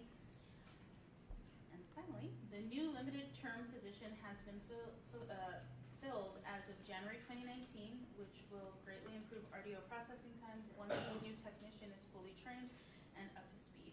With all current positions filled, staff is confident that the remaining backlog will significantly decrease. So question for you, what is your target once this position is staffed? How do you see times cut by half or? Yes, I would like, I am keeping an eye on that, of course. The goal is, of course, to reduce timings, processing times. Because of this backlog, there is a certain number of frustration. We really want to make sure that we're helping out our consumers, delivering the best customer service, at the same time being able to fulfill our the need for this program to move forward. And this backlog has been something that's been there, but we are now reducing it. We're actually already seeing changes in processing, and as the second person has come in, and once she's fully trained, we should expect it to go much lower. Okay, and the other question for you, and comment, I noticed greatly reduced times when they do online versus paper. Are we encouraging applicants, if they're calling, email, texting, whatever, to move towards that online, because that'll help them Yes. get certified sooner? You're absolutely right. Anytime Okay. we're receiving a phone call from any of our to-be licensees, we're immediately telling them, hey, please, there's a pathway here to go to Breeze. It's very rare for us to now receive paper applications because we've pulled them down, of course. Right. But with that said, if there's ever a need, ever an issue, anything, which I really don't see happening, but ever, there is still the option to give us a call, let us know, and we would be more than happy to let them know about a paper application. And we're particularly aware about access issues, so if we have folks who aren't able to be a part of the online economy, then staff knows that although it is our policy not to use paper forms, that we want to make access available if folks have issues. I have a couple questions / comments. So I'll start off with a comment. Thank you for your work on this and trying to get things reorganized and moving forward.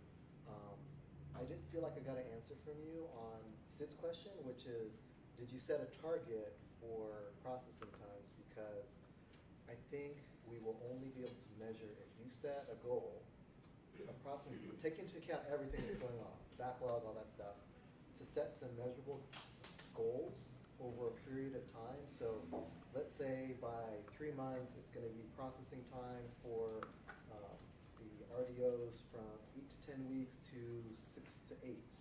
And then another 3 months after that, it's going to be 4 to 6. So I think that we do need to have goals that's over time. I think right now at this point, we're still. We're still training. Yeah. So I think that once we've got her fully trained, and Aileen Jones, who you all have heard about in the EO's report, is picking this up very well. But I think we hear you, and we will work in that process once we've got her fully trained. And I think also too, for me, I want to set goals that are realistic. So getting a real handle on the backlog, figuring out our timeline for working down that backlog, and then figuring out, okay, so then when can we, how much are we going to cut processing times? So I want to get fully trained, get arms around the issue that we brought her in to help us really tackle, and then figure out from there that we're hearing from the board that you'd like us to make some measurable goals about how we reduce timing on our processing from there. It's not for- Piggyback off of that. It's not for very- us, specific, it's not It's for for us, the- it's really for the applicants. Applicants. Yeah. We also as Shara has stated, we have sent out information for them. We're trying to reach out to them. So we are already in the process of getting to that point. But of course, there's the training, and then there's moving forward. Okay, so maybe Dr. Kawaguchi, a good compromise would be for the next board meeting, we would like to see actionable goals that we Yes. will measure over time, and we would like to see progress, not just in the 3-month period, but maybe 6 to 12 months, what those goals look like. And Yeah, because I'm looking up here. Dr. Wong.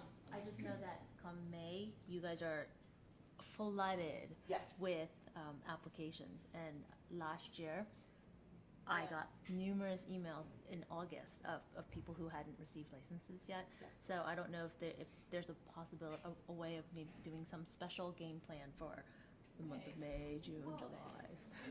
With the new Breeze implementation that we did, many of the applicants now, right when they apply on Breeze, it's going to automatically allow them to get, of course, they have to meet the requirements there online, but automatically it'll allow them to start taking their law exam.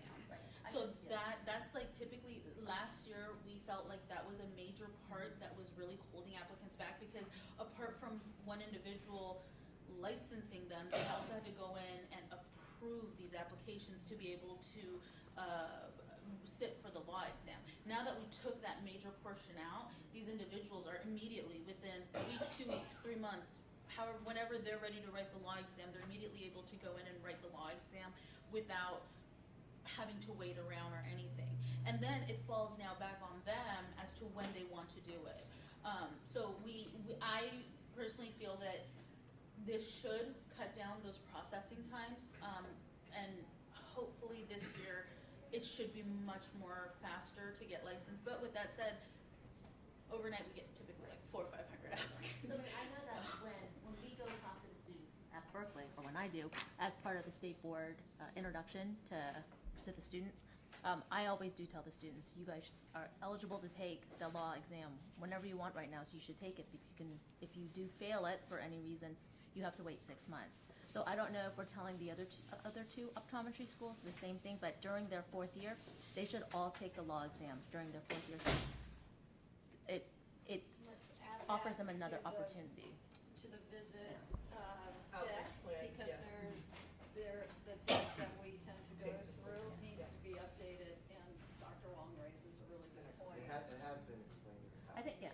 But Well, I mean, during the I know fourth for sure year? the Berkeley students get it, because I tell them that, Third years, Yeah. younger class. Okay, Yeah. I don't remember that on this slide. it's, Okay. I don't know if it's on the slide or not. I just know that Yeah, when I I know talk, it when I looks talk like to the students, I do tell them all that they do need to take the law exam during their 4th year, preferably more than 6 months before they graduate, just in case if they take the law exam. It's wonderful that you brought that up, because of course Berkeley, with you there at its home, they're much more aware of it, but all the other schools are pretty aware of it as well. Yeah, I get just as many applicants from Ketchum, or so they are aware of it. Of course, I don't know if it's publicly as spoken of as it would be in Berkeley, but with that said, yes, it would be. I should have mentioned that that's something that we should tell all the optometry schools, because it does make the application process easier. Yes. And a separate, this is separate, and that is related to the changes of the law, so no more branch office licensures. Have we done an FAQ little blurb for? We actually sent out a lot of letters to almost every person we can get our hands on with DOLs. I believe it's also on our. No, that's not what I'm getting at. So is there a little blurb so that if a doctor is adding, a third or a fourth practice, to make it sure that they're clear on the things that they do need to take care of? So not only do they not need to do the branch office license, but is it going to be clear to them through maybe an FAQ, because we already have an FAQ, Yeah. to add to the FAQ to say, so now that if you're going to add a third practice, here are the steps that you need to take, here are things you no longer have to do. Just so that there's no calls that have to happen, and so that we can maybe preemptively get rid of that. I can definitely look into it, absolutely, and I think that's a wonderful idea. I can get with reminder staff and we can try to make that happen. Yeah. Thank you. Any other questions, comments, or questions from the public? Thank you. Next item on the report. We're gonna do budget.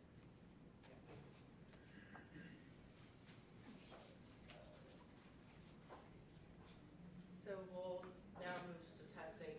Taylor, are you there with us? I'm here. Excellent. So I want to introduce to everyone Taylor Schick, our fiscal officer for Department of Consumer Affairs, who'll be going over the fund and budget information for both optometry and RVO, and of course available for your questions. Taylor, please go ahead. Well, thank you. I wish I could be there in person today, but I do want to thank you for making it available for me to call in.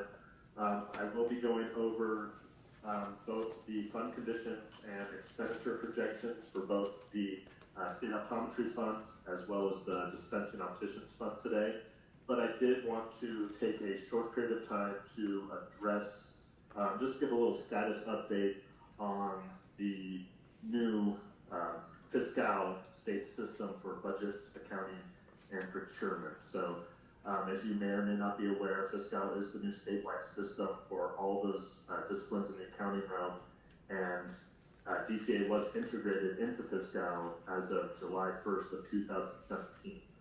I do want to assure everyone that the system is working as revenue is being received and deposited, contracts are being executed, and invoices are being paid. However, we are still struggling with issues in the system with reconciliation, primarily between the new Fiscal system and the fact that the state controller's office is still on a legacy system, as well as with reports from the system. So while you're not seeing generated reports in this budget material, we're hoping that we can provide reports in upcoming budget meetings. One of the main issues that's causing the lack of reports is the fact that we have not yet closed fiscal year 2017-18. We did issue a memo out earlier last year in August of 2018 with a expected date of reconciliation being in March of 2019, and I do want to say we are on track to have final year-end reconciliations for 17-18 completed by that point in time. And once 17-18 is completed, we'll be able to roll out reports for fiscal year 18-19. I do know we're already halfway through the fiscal year, so it is frustrating, but I do want to give an update on that and just be aware that it is not a department issue, it's actually a Fiscal-wide issue that a lot of departments are dealing with, and my staff are working the best we can, and we're working with Fiscal on a daily basis to try to make things better. That being said, I do want to now go ahead and jump into the budget materials that are in the board packet, starting off with the State Optometry Fund condition. I'll give people time to go ahead and locate that document. I don't have much to say about this, with the exception to just identify that because of the inability to close 2017-18 at this point in time, prior year is based on the enacted budget values from the Budget Act of 2018. As such, those have not been updated to reflect actual revenues or actual expenditures.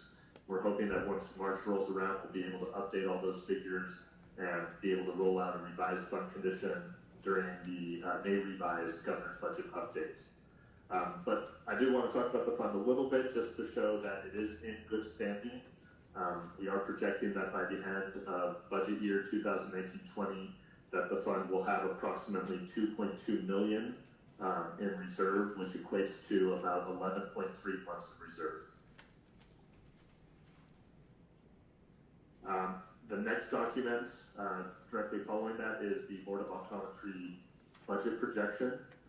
This is the document that my staff are putting together using extracts from the Fiscal system in lieu of actual reports. So we're actually pulling all the data that is available in the system to generate your year-to-date expenditures. Unfortunately, that document is not a user-friendly document, or is it very clear or able to print. So what we do is we take that information and we put it into a budget projection document, and this is what we have been providing the board on a monthly basis to work with them to project your budget to year end.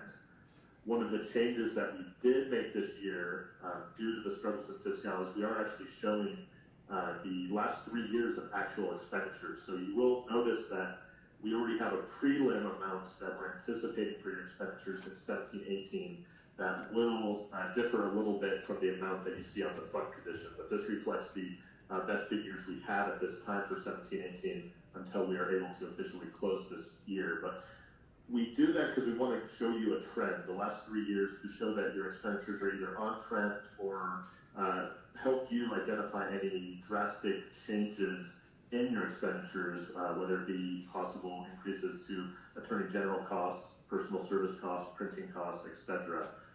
Right now, we are projecting the board to be within budget by the end of fiscal year 2018-19 with a reversion of approximately $42,000, which equates to a reversion of about 2.2%. And I do apologize, I can't hear anyone, so if you just have questions, I think probably direct them to Shara or someone, and then I can try to address them as necessary. We're going to do a show of hands for questions. Hearing no questions. So I will go on now to the fund condition for the dispensing opticians fund.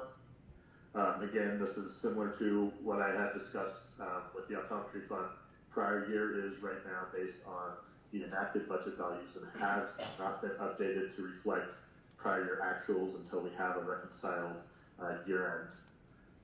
And we are showing that the fund is in good condition with an ending balance projected for budget year 19-20 of $648,000, which equates to a months in reserve of 13.5 months.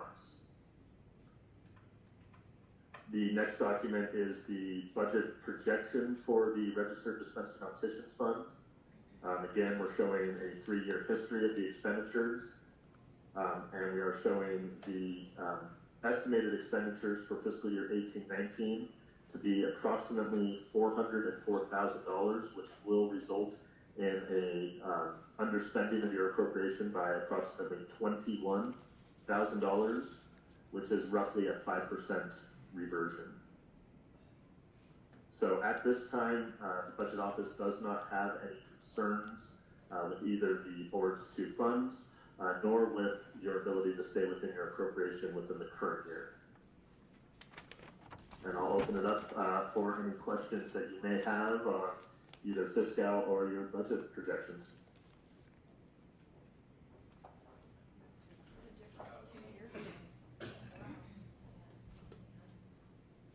Just in a short period of time, how this flipped from, what was it, 250,000 and then. It's because it's under the optometry. That's right. That's right. Under good leadership. Yeah, exactly.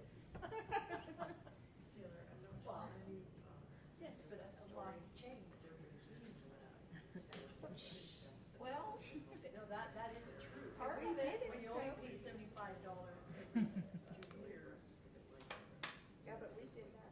We're the ones that had it. Oh, sure, and we'll point out there was hasn't been officially through the full process, but the governor's budget does include a proposal from the administration to add additional staff and resources for the department's fiscal office as well as their business services office. And this is specific to assist the department in being able to process all invoices within a timely period of time, complete the reconciliations that we are currently struggling with between us and the State Controller's Office, as well as put some money aside to actually develop a new report out of the system that will be more user-friendly and really more suitable for public dissemination. And that's the plan, is to be able to provide reports that can be discussed and included in board meeting materials that can be easily understood and lumps the expenditures into relevant categories that makes it easier to discuss and make decisions on. The proposal is only for a 2-year limited term duration. The reason being for that, we anticipate that there will be continued efficiencies coming out of the system that will alleviate some of our reconciliation issues, especially as the State Controller's Office comes onto Fiscal. And we are hoping that that will occur and we'll always do a reassessment of whether or not we need to continue any of those resources ongoing after that point in time. Taylor, I believe that we have a question from a board member regarding that item. Actually, Sure. I wanted to go back to the optometry fund. Okay. Actually, just looking to go back to the optometry fund. Sure. So I noticed that the Attorney General costs over the years keep going up like this. If you can describe that on the phone. Yes. Any Steep hypothesis? General costs over the last 3 years. Any hypothesis as to why? So that is something that we can look in with the board. That'll be based on actual AT expenditures. It's usually a result of increased complaint and case workload that is being sent to the Attorney General's office. Right now, I believe we are projecting you, I think a little conservatively, to be at about $170,000 this year for the Attorney General, which is basically basing it off the trend that we have seen over the past 3 years. But I would note, yes, that the Attorney General's costs have increased by approximately 100% from 15-16 to 17-18. What can be provided to the board, because this is a topic that comes up once or twice a year, in the way of detail, to take a look at this? Could you consider for next board meeting a next level of detail, What level of detail is provided to the board? i.e.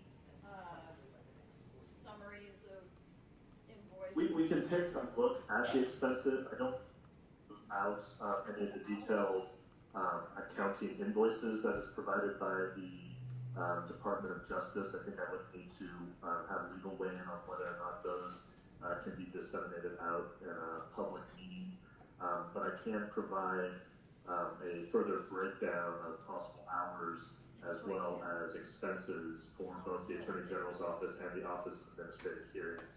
Yep, And we could also then work alongside your enforcement lead to basically discuss whether or not it was a cause of, uptick in complaint volume, things of that nature. High level, we're not looking for copies of invoices, not at this time.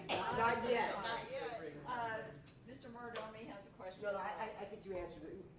We want a high level. Is it more cases? Yeah. Is it more hours? Is it higher salaries? Is it more Yes. paper? Yes. Whatever. Well, And is just to provide clarity, I'm sorry to jump in. Each office is based on an hourly rate, and that hourly rate has been consistent for the last several years. I believe it's approximately $170 an hour for the attorney, and it's a lesser rate for the legal assistant. But all those costs are directly related to case hours that are billed from the Attorney General's office, to give you a sense of what those costs are being calculated from. Great, so maybe number of cases, maybe break down the field that the case addresses, just a little bit more detail for the board, please. Yes. I think we got it. Okay, Sure. next slide. Thank you. Any other questions, board, public? Thank you very much. Okay, next Oh, item. no worries. Thank you for having me today. Bye-bye. Bye. The RDO fingerprint deficiency, who's? Which we did briefly discuss discussed earlier that at the last board meeting, board was concerned about the possibility of folks practicing who might need an enforcement review. As I said, we got 50% response rate on our communication. Those who have not responded, their license type is now set as delinquent. If an employer checks that license type, they will see that our license is delinquent. We've done a second notification to the registrant, and then we were working on a communication to employers to implore their delinquent employees to contact the board and become active and current again. Thank you. We covered personnel. We did cover personnel, thank you so much. You're welcome. And then, The DCA onboarding for the EO is covered by Chris Castillo. Yes. yes, no, you're good, you're good. Did We're they? gonna Did keep you going. report? We've got Char lined up with everybody that she's needed to meet with the DCA, so. Yes. Yep. On item D is simply a point of information. We have about 653 licensees who have DEA numbers, and therefore, in prescribing, will need to this coming year use a serialized prescription pad. We did an email to licensees to let them know that. Again, it is a small portion of our licensee population.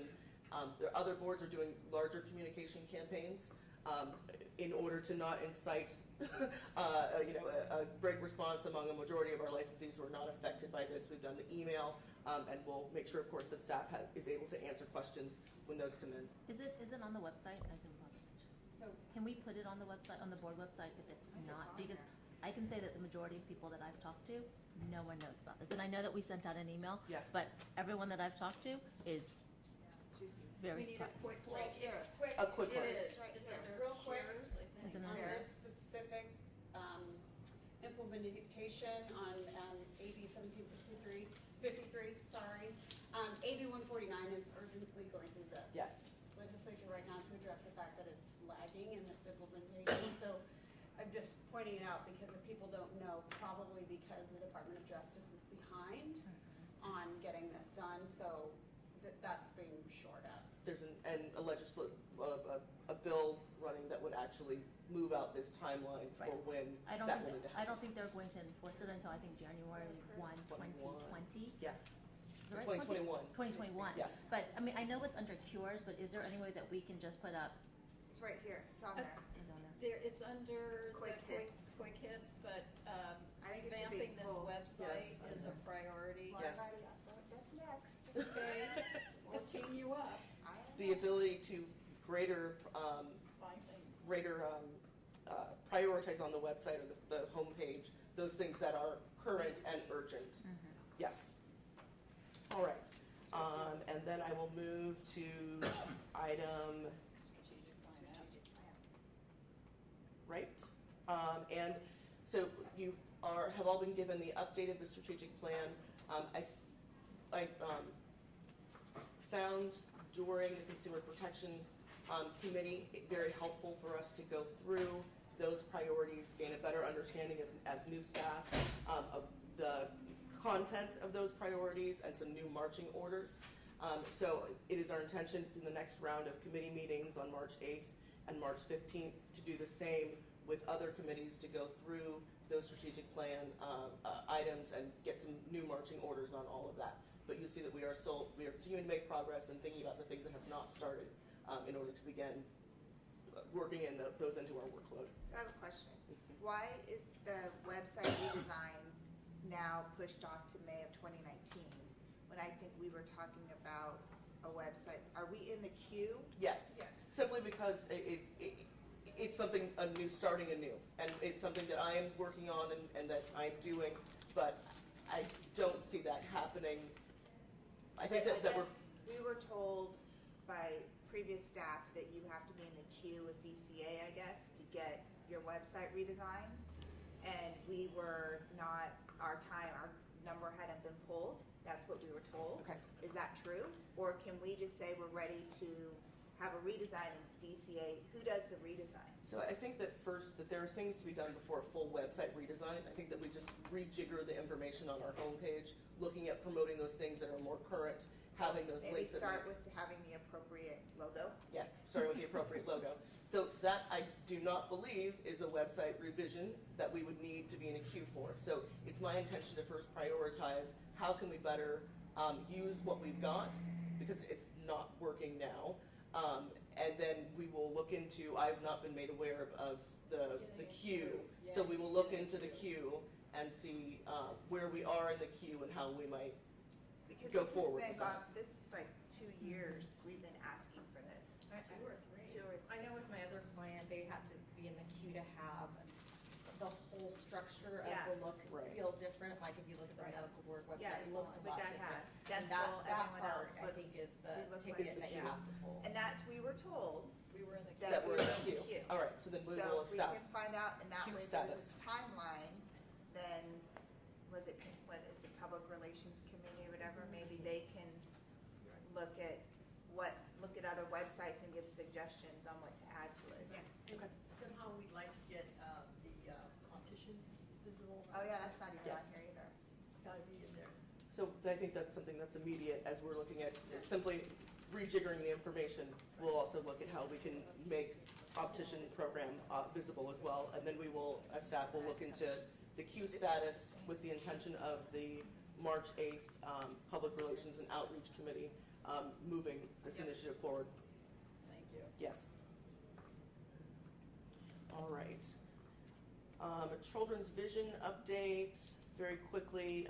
We are engaging partners who took part in the legislative process over the last 3 cycles. There were stakeholder meetings held during the legislative break. We're in contact with Assemblymember Wendy Carrillo's office as she held those stakeholder meetings. And we have made this, and I think you heard me earlier, that some of the things that we were also promising you was the regs for practice and education on that. We understand that children's vision is a priority of the board, and so we are engaging immediately and promptly to get ourselves in that discussion and work through the introduction of at least something, and So then. who's introducing the bill? Who's the author? So we don't know yet.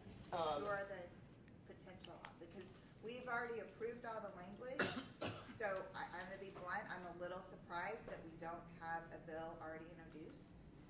This is a priority for the board, I think we've set that out for the last 4 years. So we're coming, you've got till the 22nd. Yes. And I'm gonna be very upset if there's not a bill. We have a target list. We have started communication with those folks who we might need to shop. We don't want to step on the Assemblymember Carrillo's. Well, is she gonna introduce the bill? That's what we're trying to ascertain.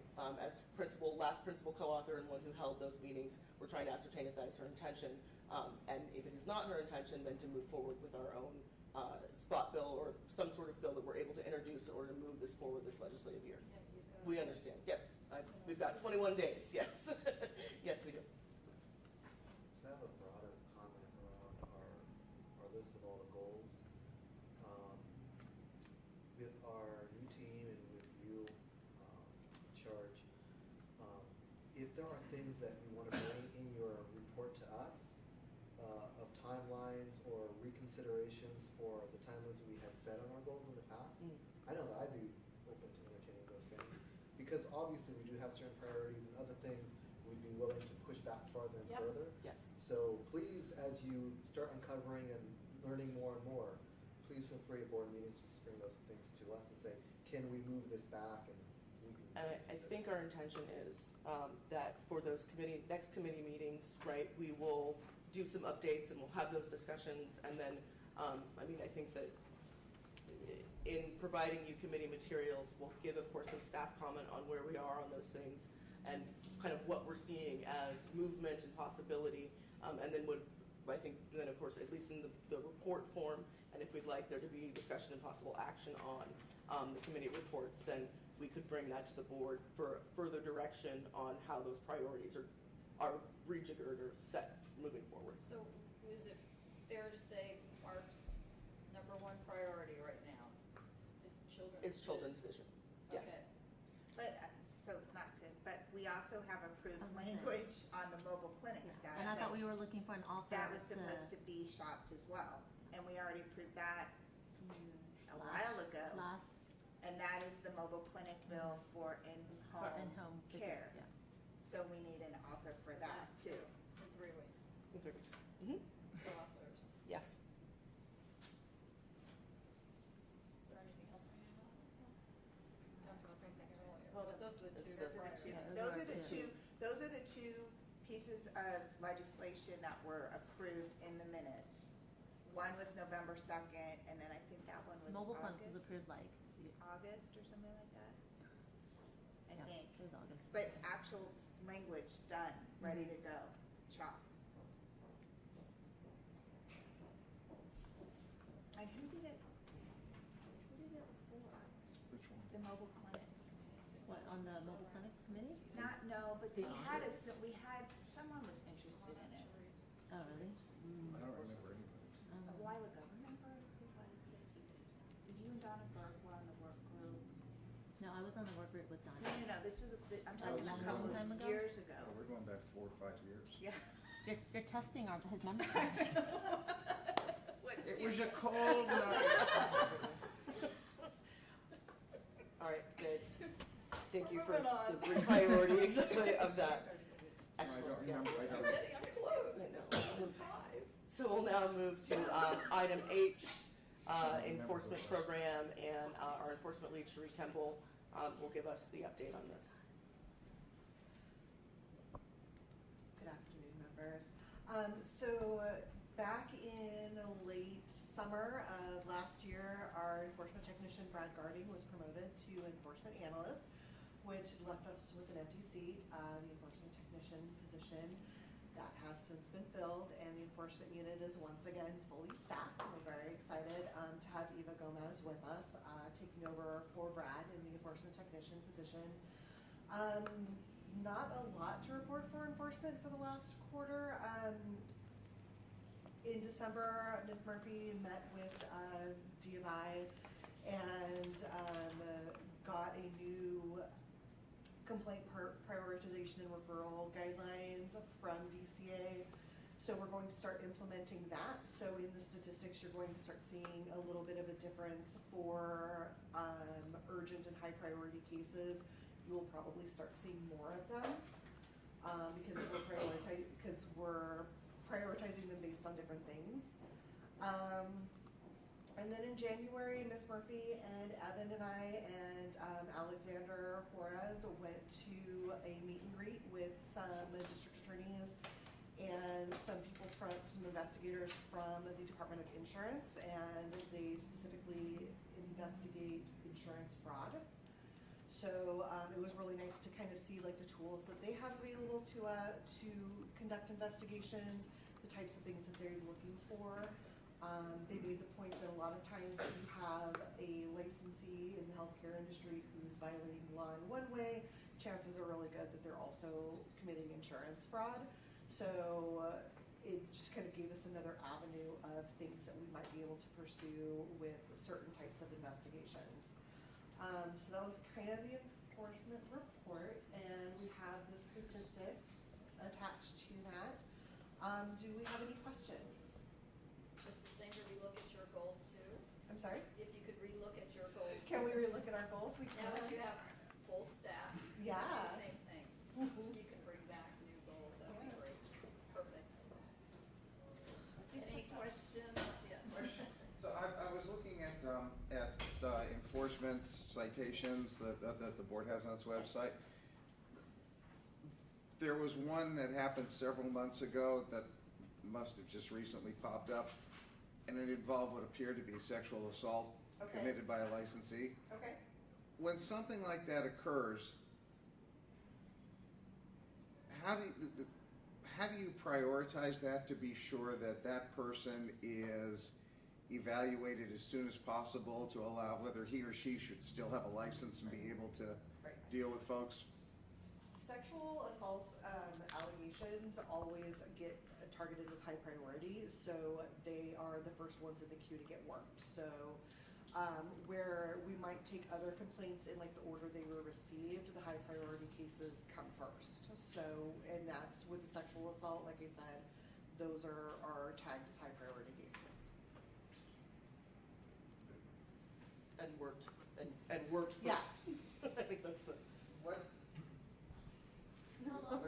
with the presumption of innocence, Uh, how long would it take you to determine that this person is really not a threat to anybody coming into his or her office?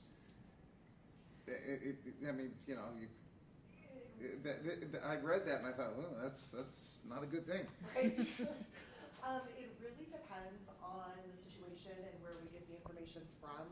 Sometimes we may get the information from a complainant who was the person who was assaulted. Sometimes we get the information from police departments because they're investigating the optometrist. So it depends on how we get them.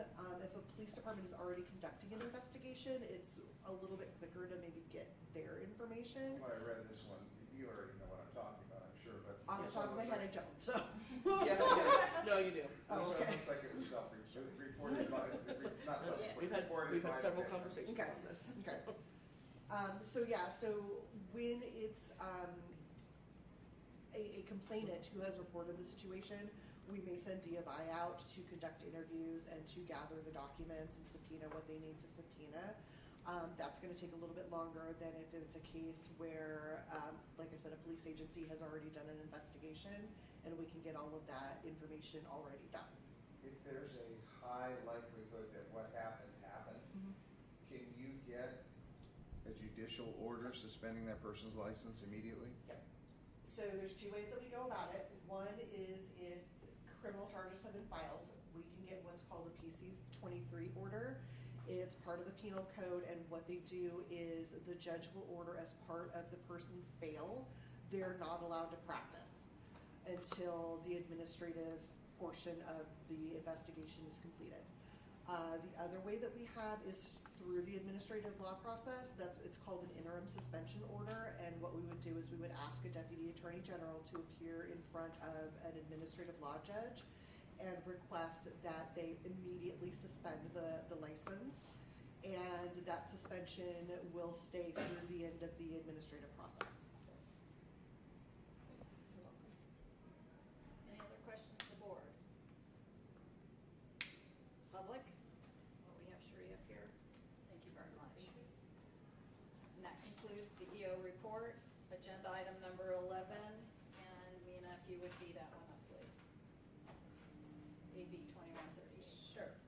So, I'm not gonna go through everything that AB 2138 does and changes, but I wanted to focus on the regulations that need to be amended to comply with 2138.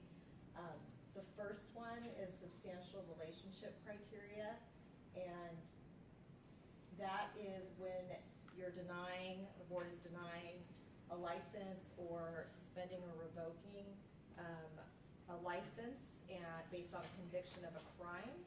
The current regulations say that the board will look at whether the crime is considered substantially similar to the qualifications, functions, and duties of an optometrist to a substantial degree.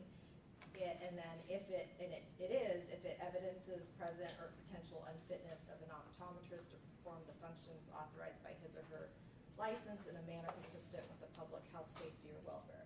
So that's kind of what you have already. What 2138 now requires is that the board consider 3 additional factors, which are the factors number 1, 2, and 3. So all the boards within and bureaus within, for most of them, within DCA are looking to amend these regulations, and we received guidance from the Deputy Director of the Legal Office on how to model, because a lot of the regulations are the same, so how to model the changes.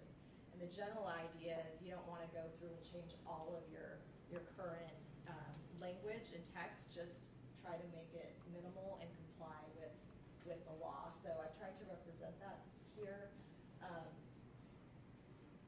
Does anyone have any questions on this part first, the 1, 2, 3? Okay, so what I recommend is the second part is for purposes of subdivision A, after looking at that criteria, it also includes what crimes are considered substantially related or acts of professional misconduct. And this was already in your current regulation, and it deals, all those code sections deal with the Optometry Act, the eyeglasses requirements, and the unearned rebates, refunds, and discounts requirements. In speaking to Ms. Crawford, in preparation for this meeting, she recommended adding some additional violations under that section that aren't represented here. So what I would like to do, since we should just do this once, even though we're trying to get on the ball and make sure we're moving this forward, is take the actual proposed text after conferring with her and present it to the Ledge Committee, and then have you at the next meeting actually incorporate her suggestions. Because she had some good suggestions by adding crimes that are related to, sexual misconduct, child abuse, things that aren't in there. And she said if they're in there, it helps her and her department prosecute the cases.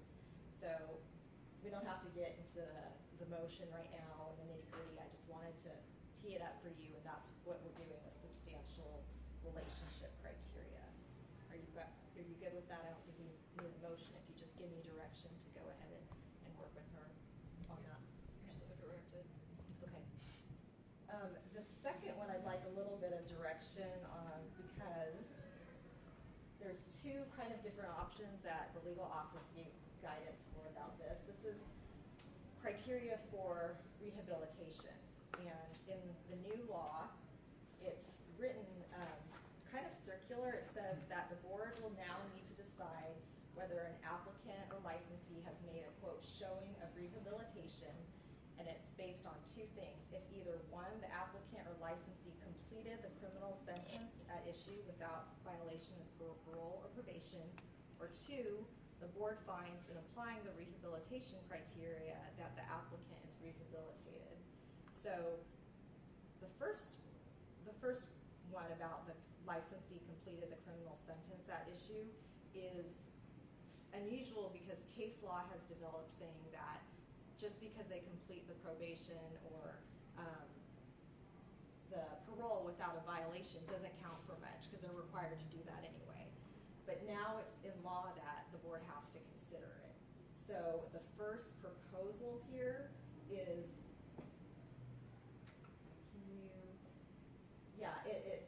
it's saying that you will consider whether the applicant made a showing of rehabilitation. What is your Wait, I'm sorry. ask of us so that we're honing in on? Yeah. So Complete a criminal sentence. sorry, let me look at that. Okay, it didn't get highlighted. It highlighted on mine, but didn't highlight. If the applicant completed the criminal sentence at issue without a violation, the board is in this option here, the board is going to look at all the factors 1 through 5 that actually relate to the probation, and then consider that.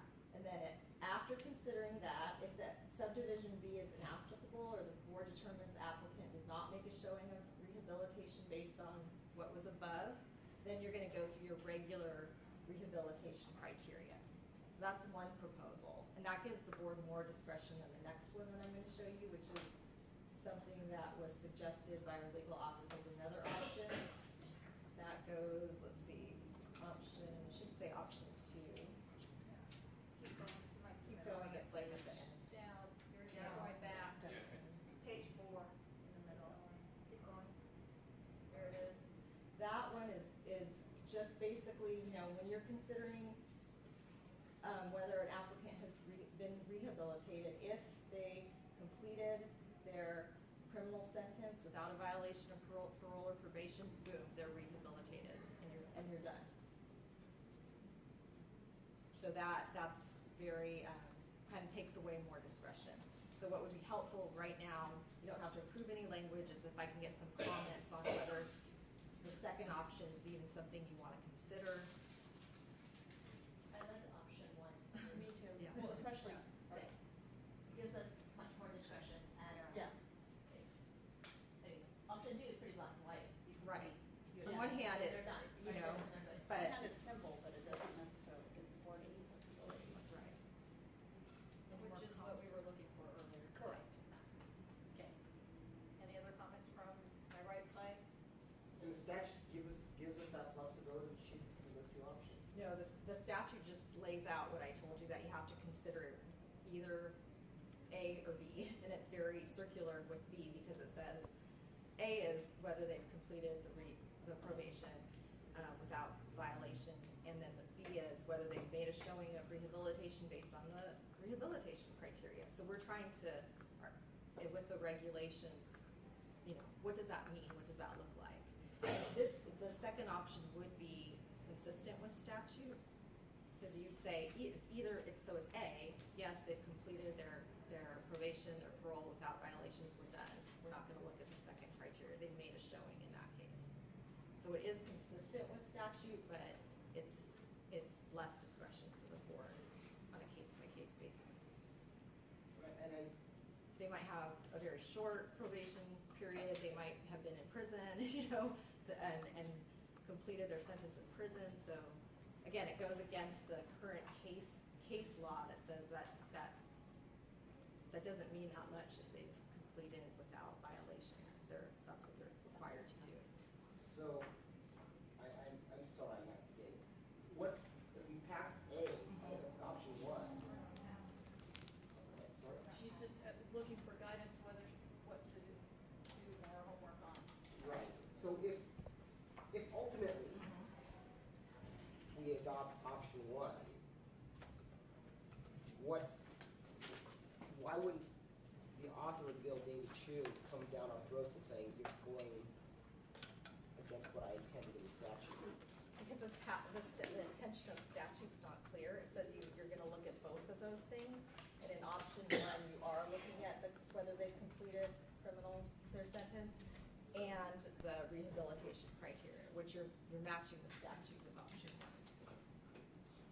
That's from our legal counsel, that's people that's looked at it, our deputy director, they've all looked at it and said they both would satisfy the statute, but you have the option of which one you want to choose. So I don't know if you want to do a vote on staying with option one, but fleshing it out a little more after talking to Ms. Crawford. So are you all in agreement that, yeah? We're giving you guidance Okay. to flush it out with Ms. Crawford. Option one, but do you want me to include option two? I would prefer option one. There's a possibility of option two here. Yeah, so I'd like a vote on that. Okay. Because I don't think, Mark, I think you're just going back to one, saying how does that, you're questioning how it complies with statute, option one. Yes. But you're not proposing that you want to see option two again? No. Okay, all right, then I think we're good.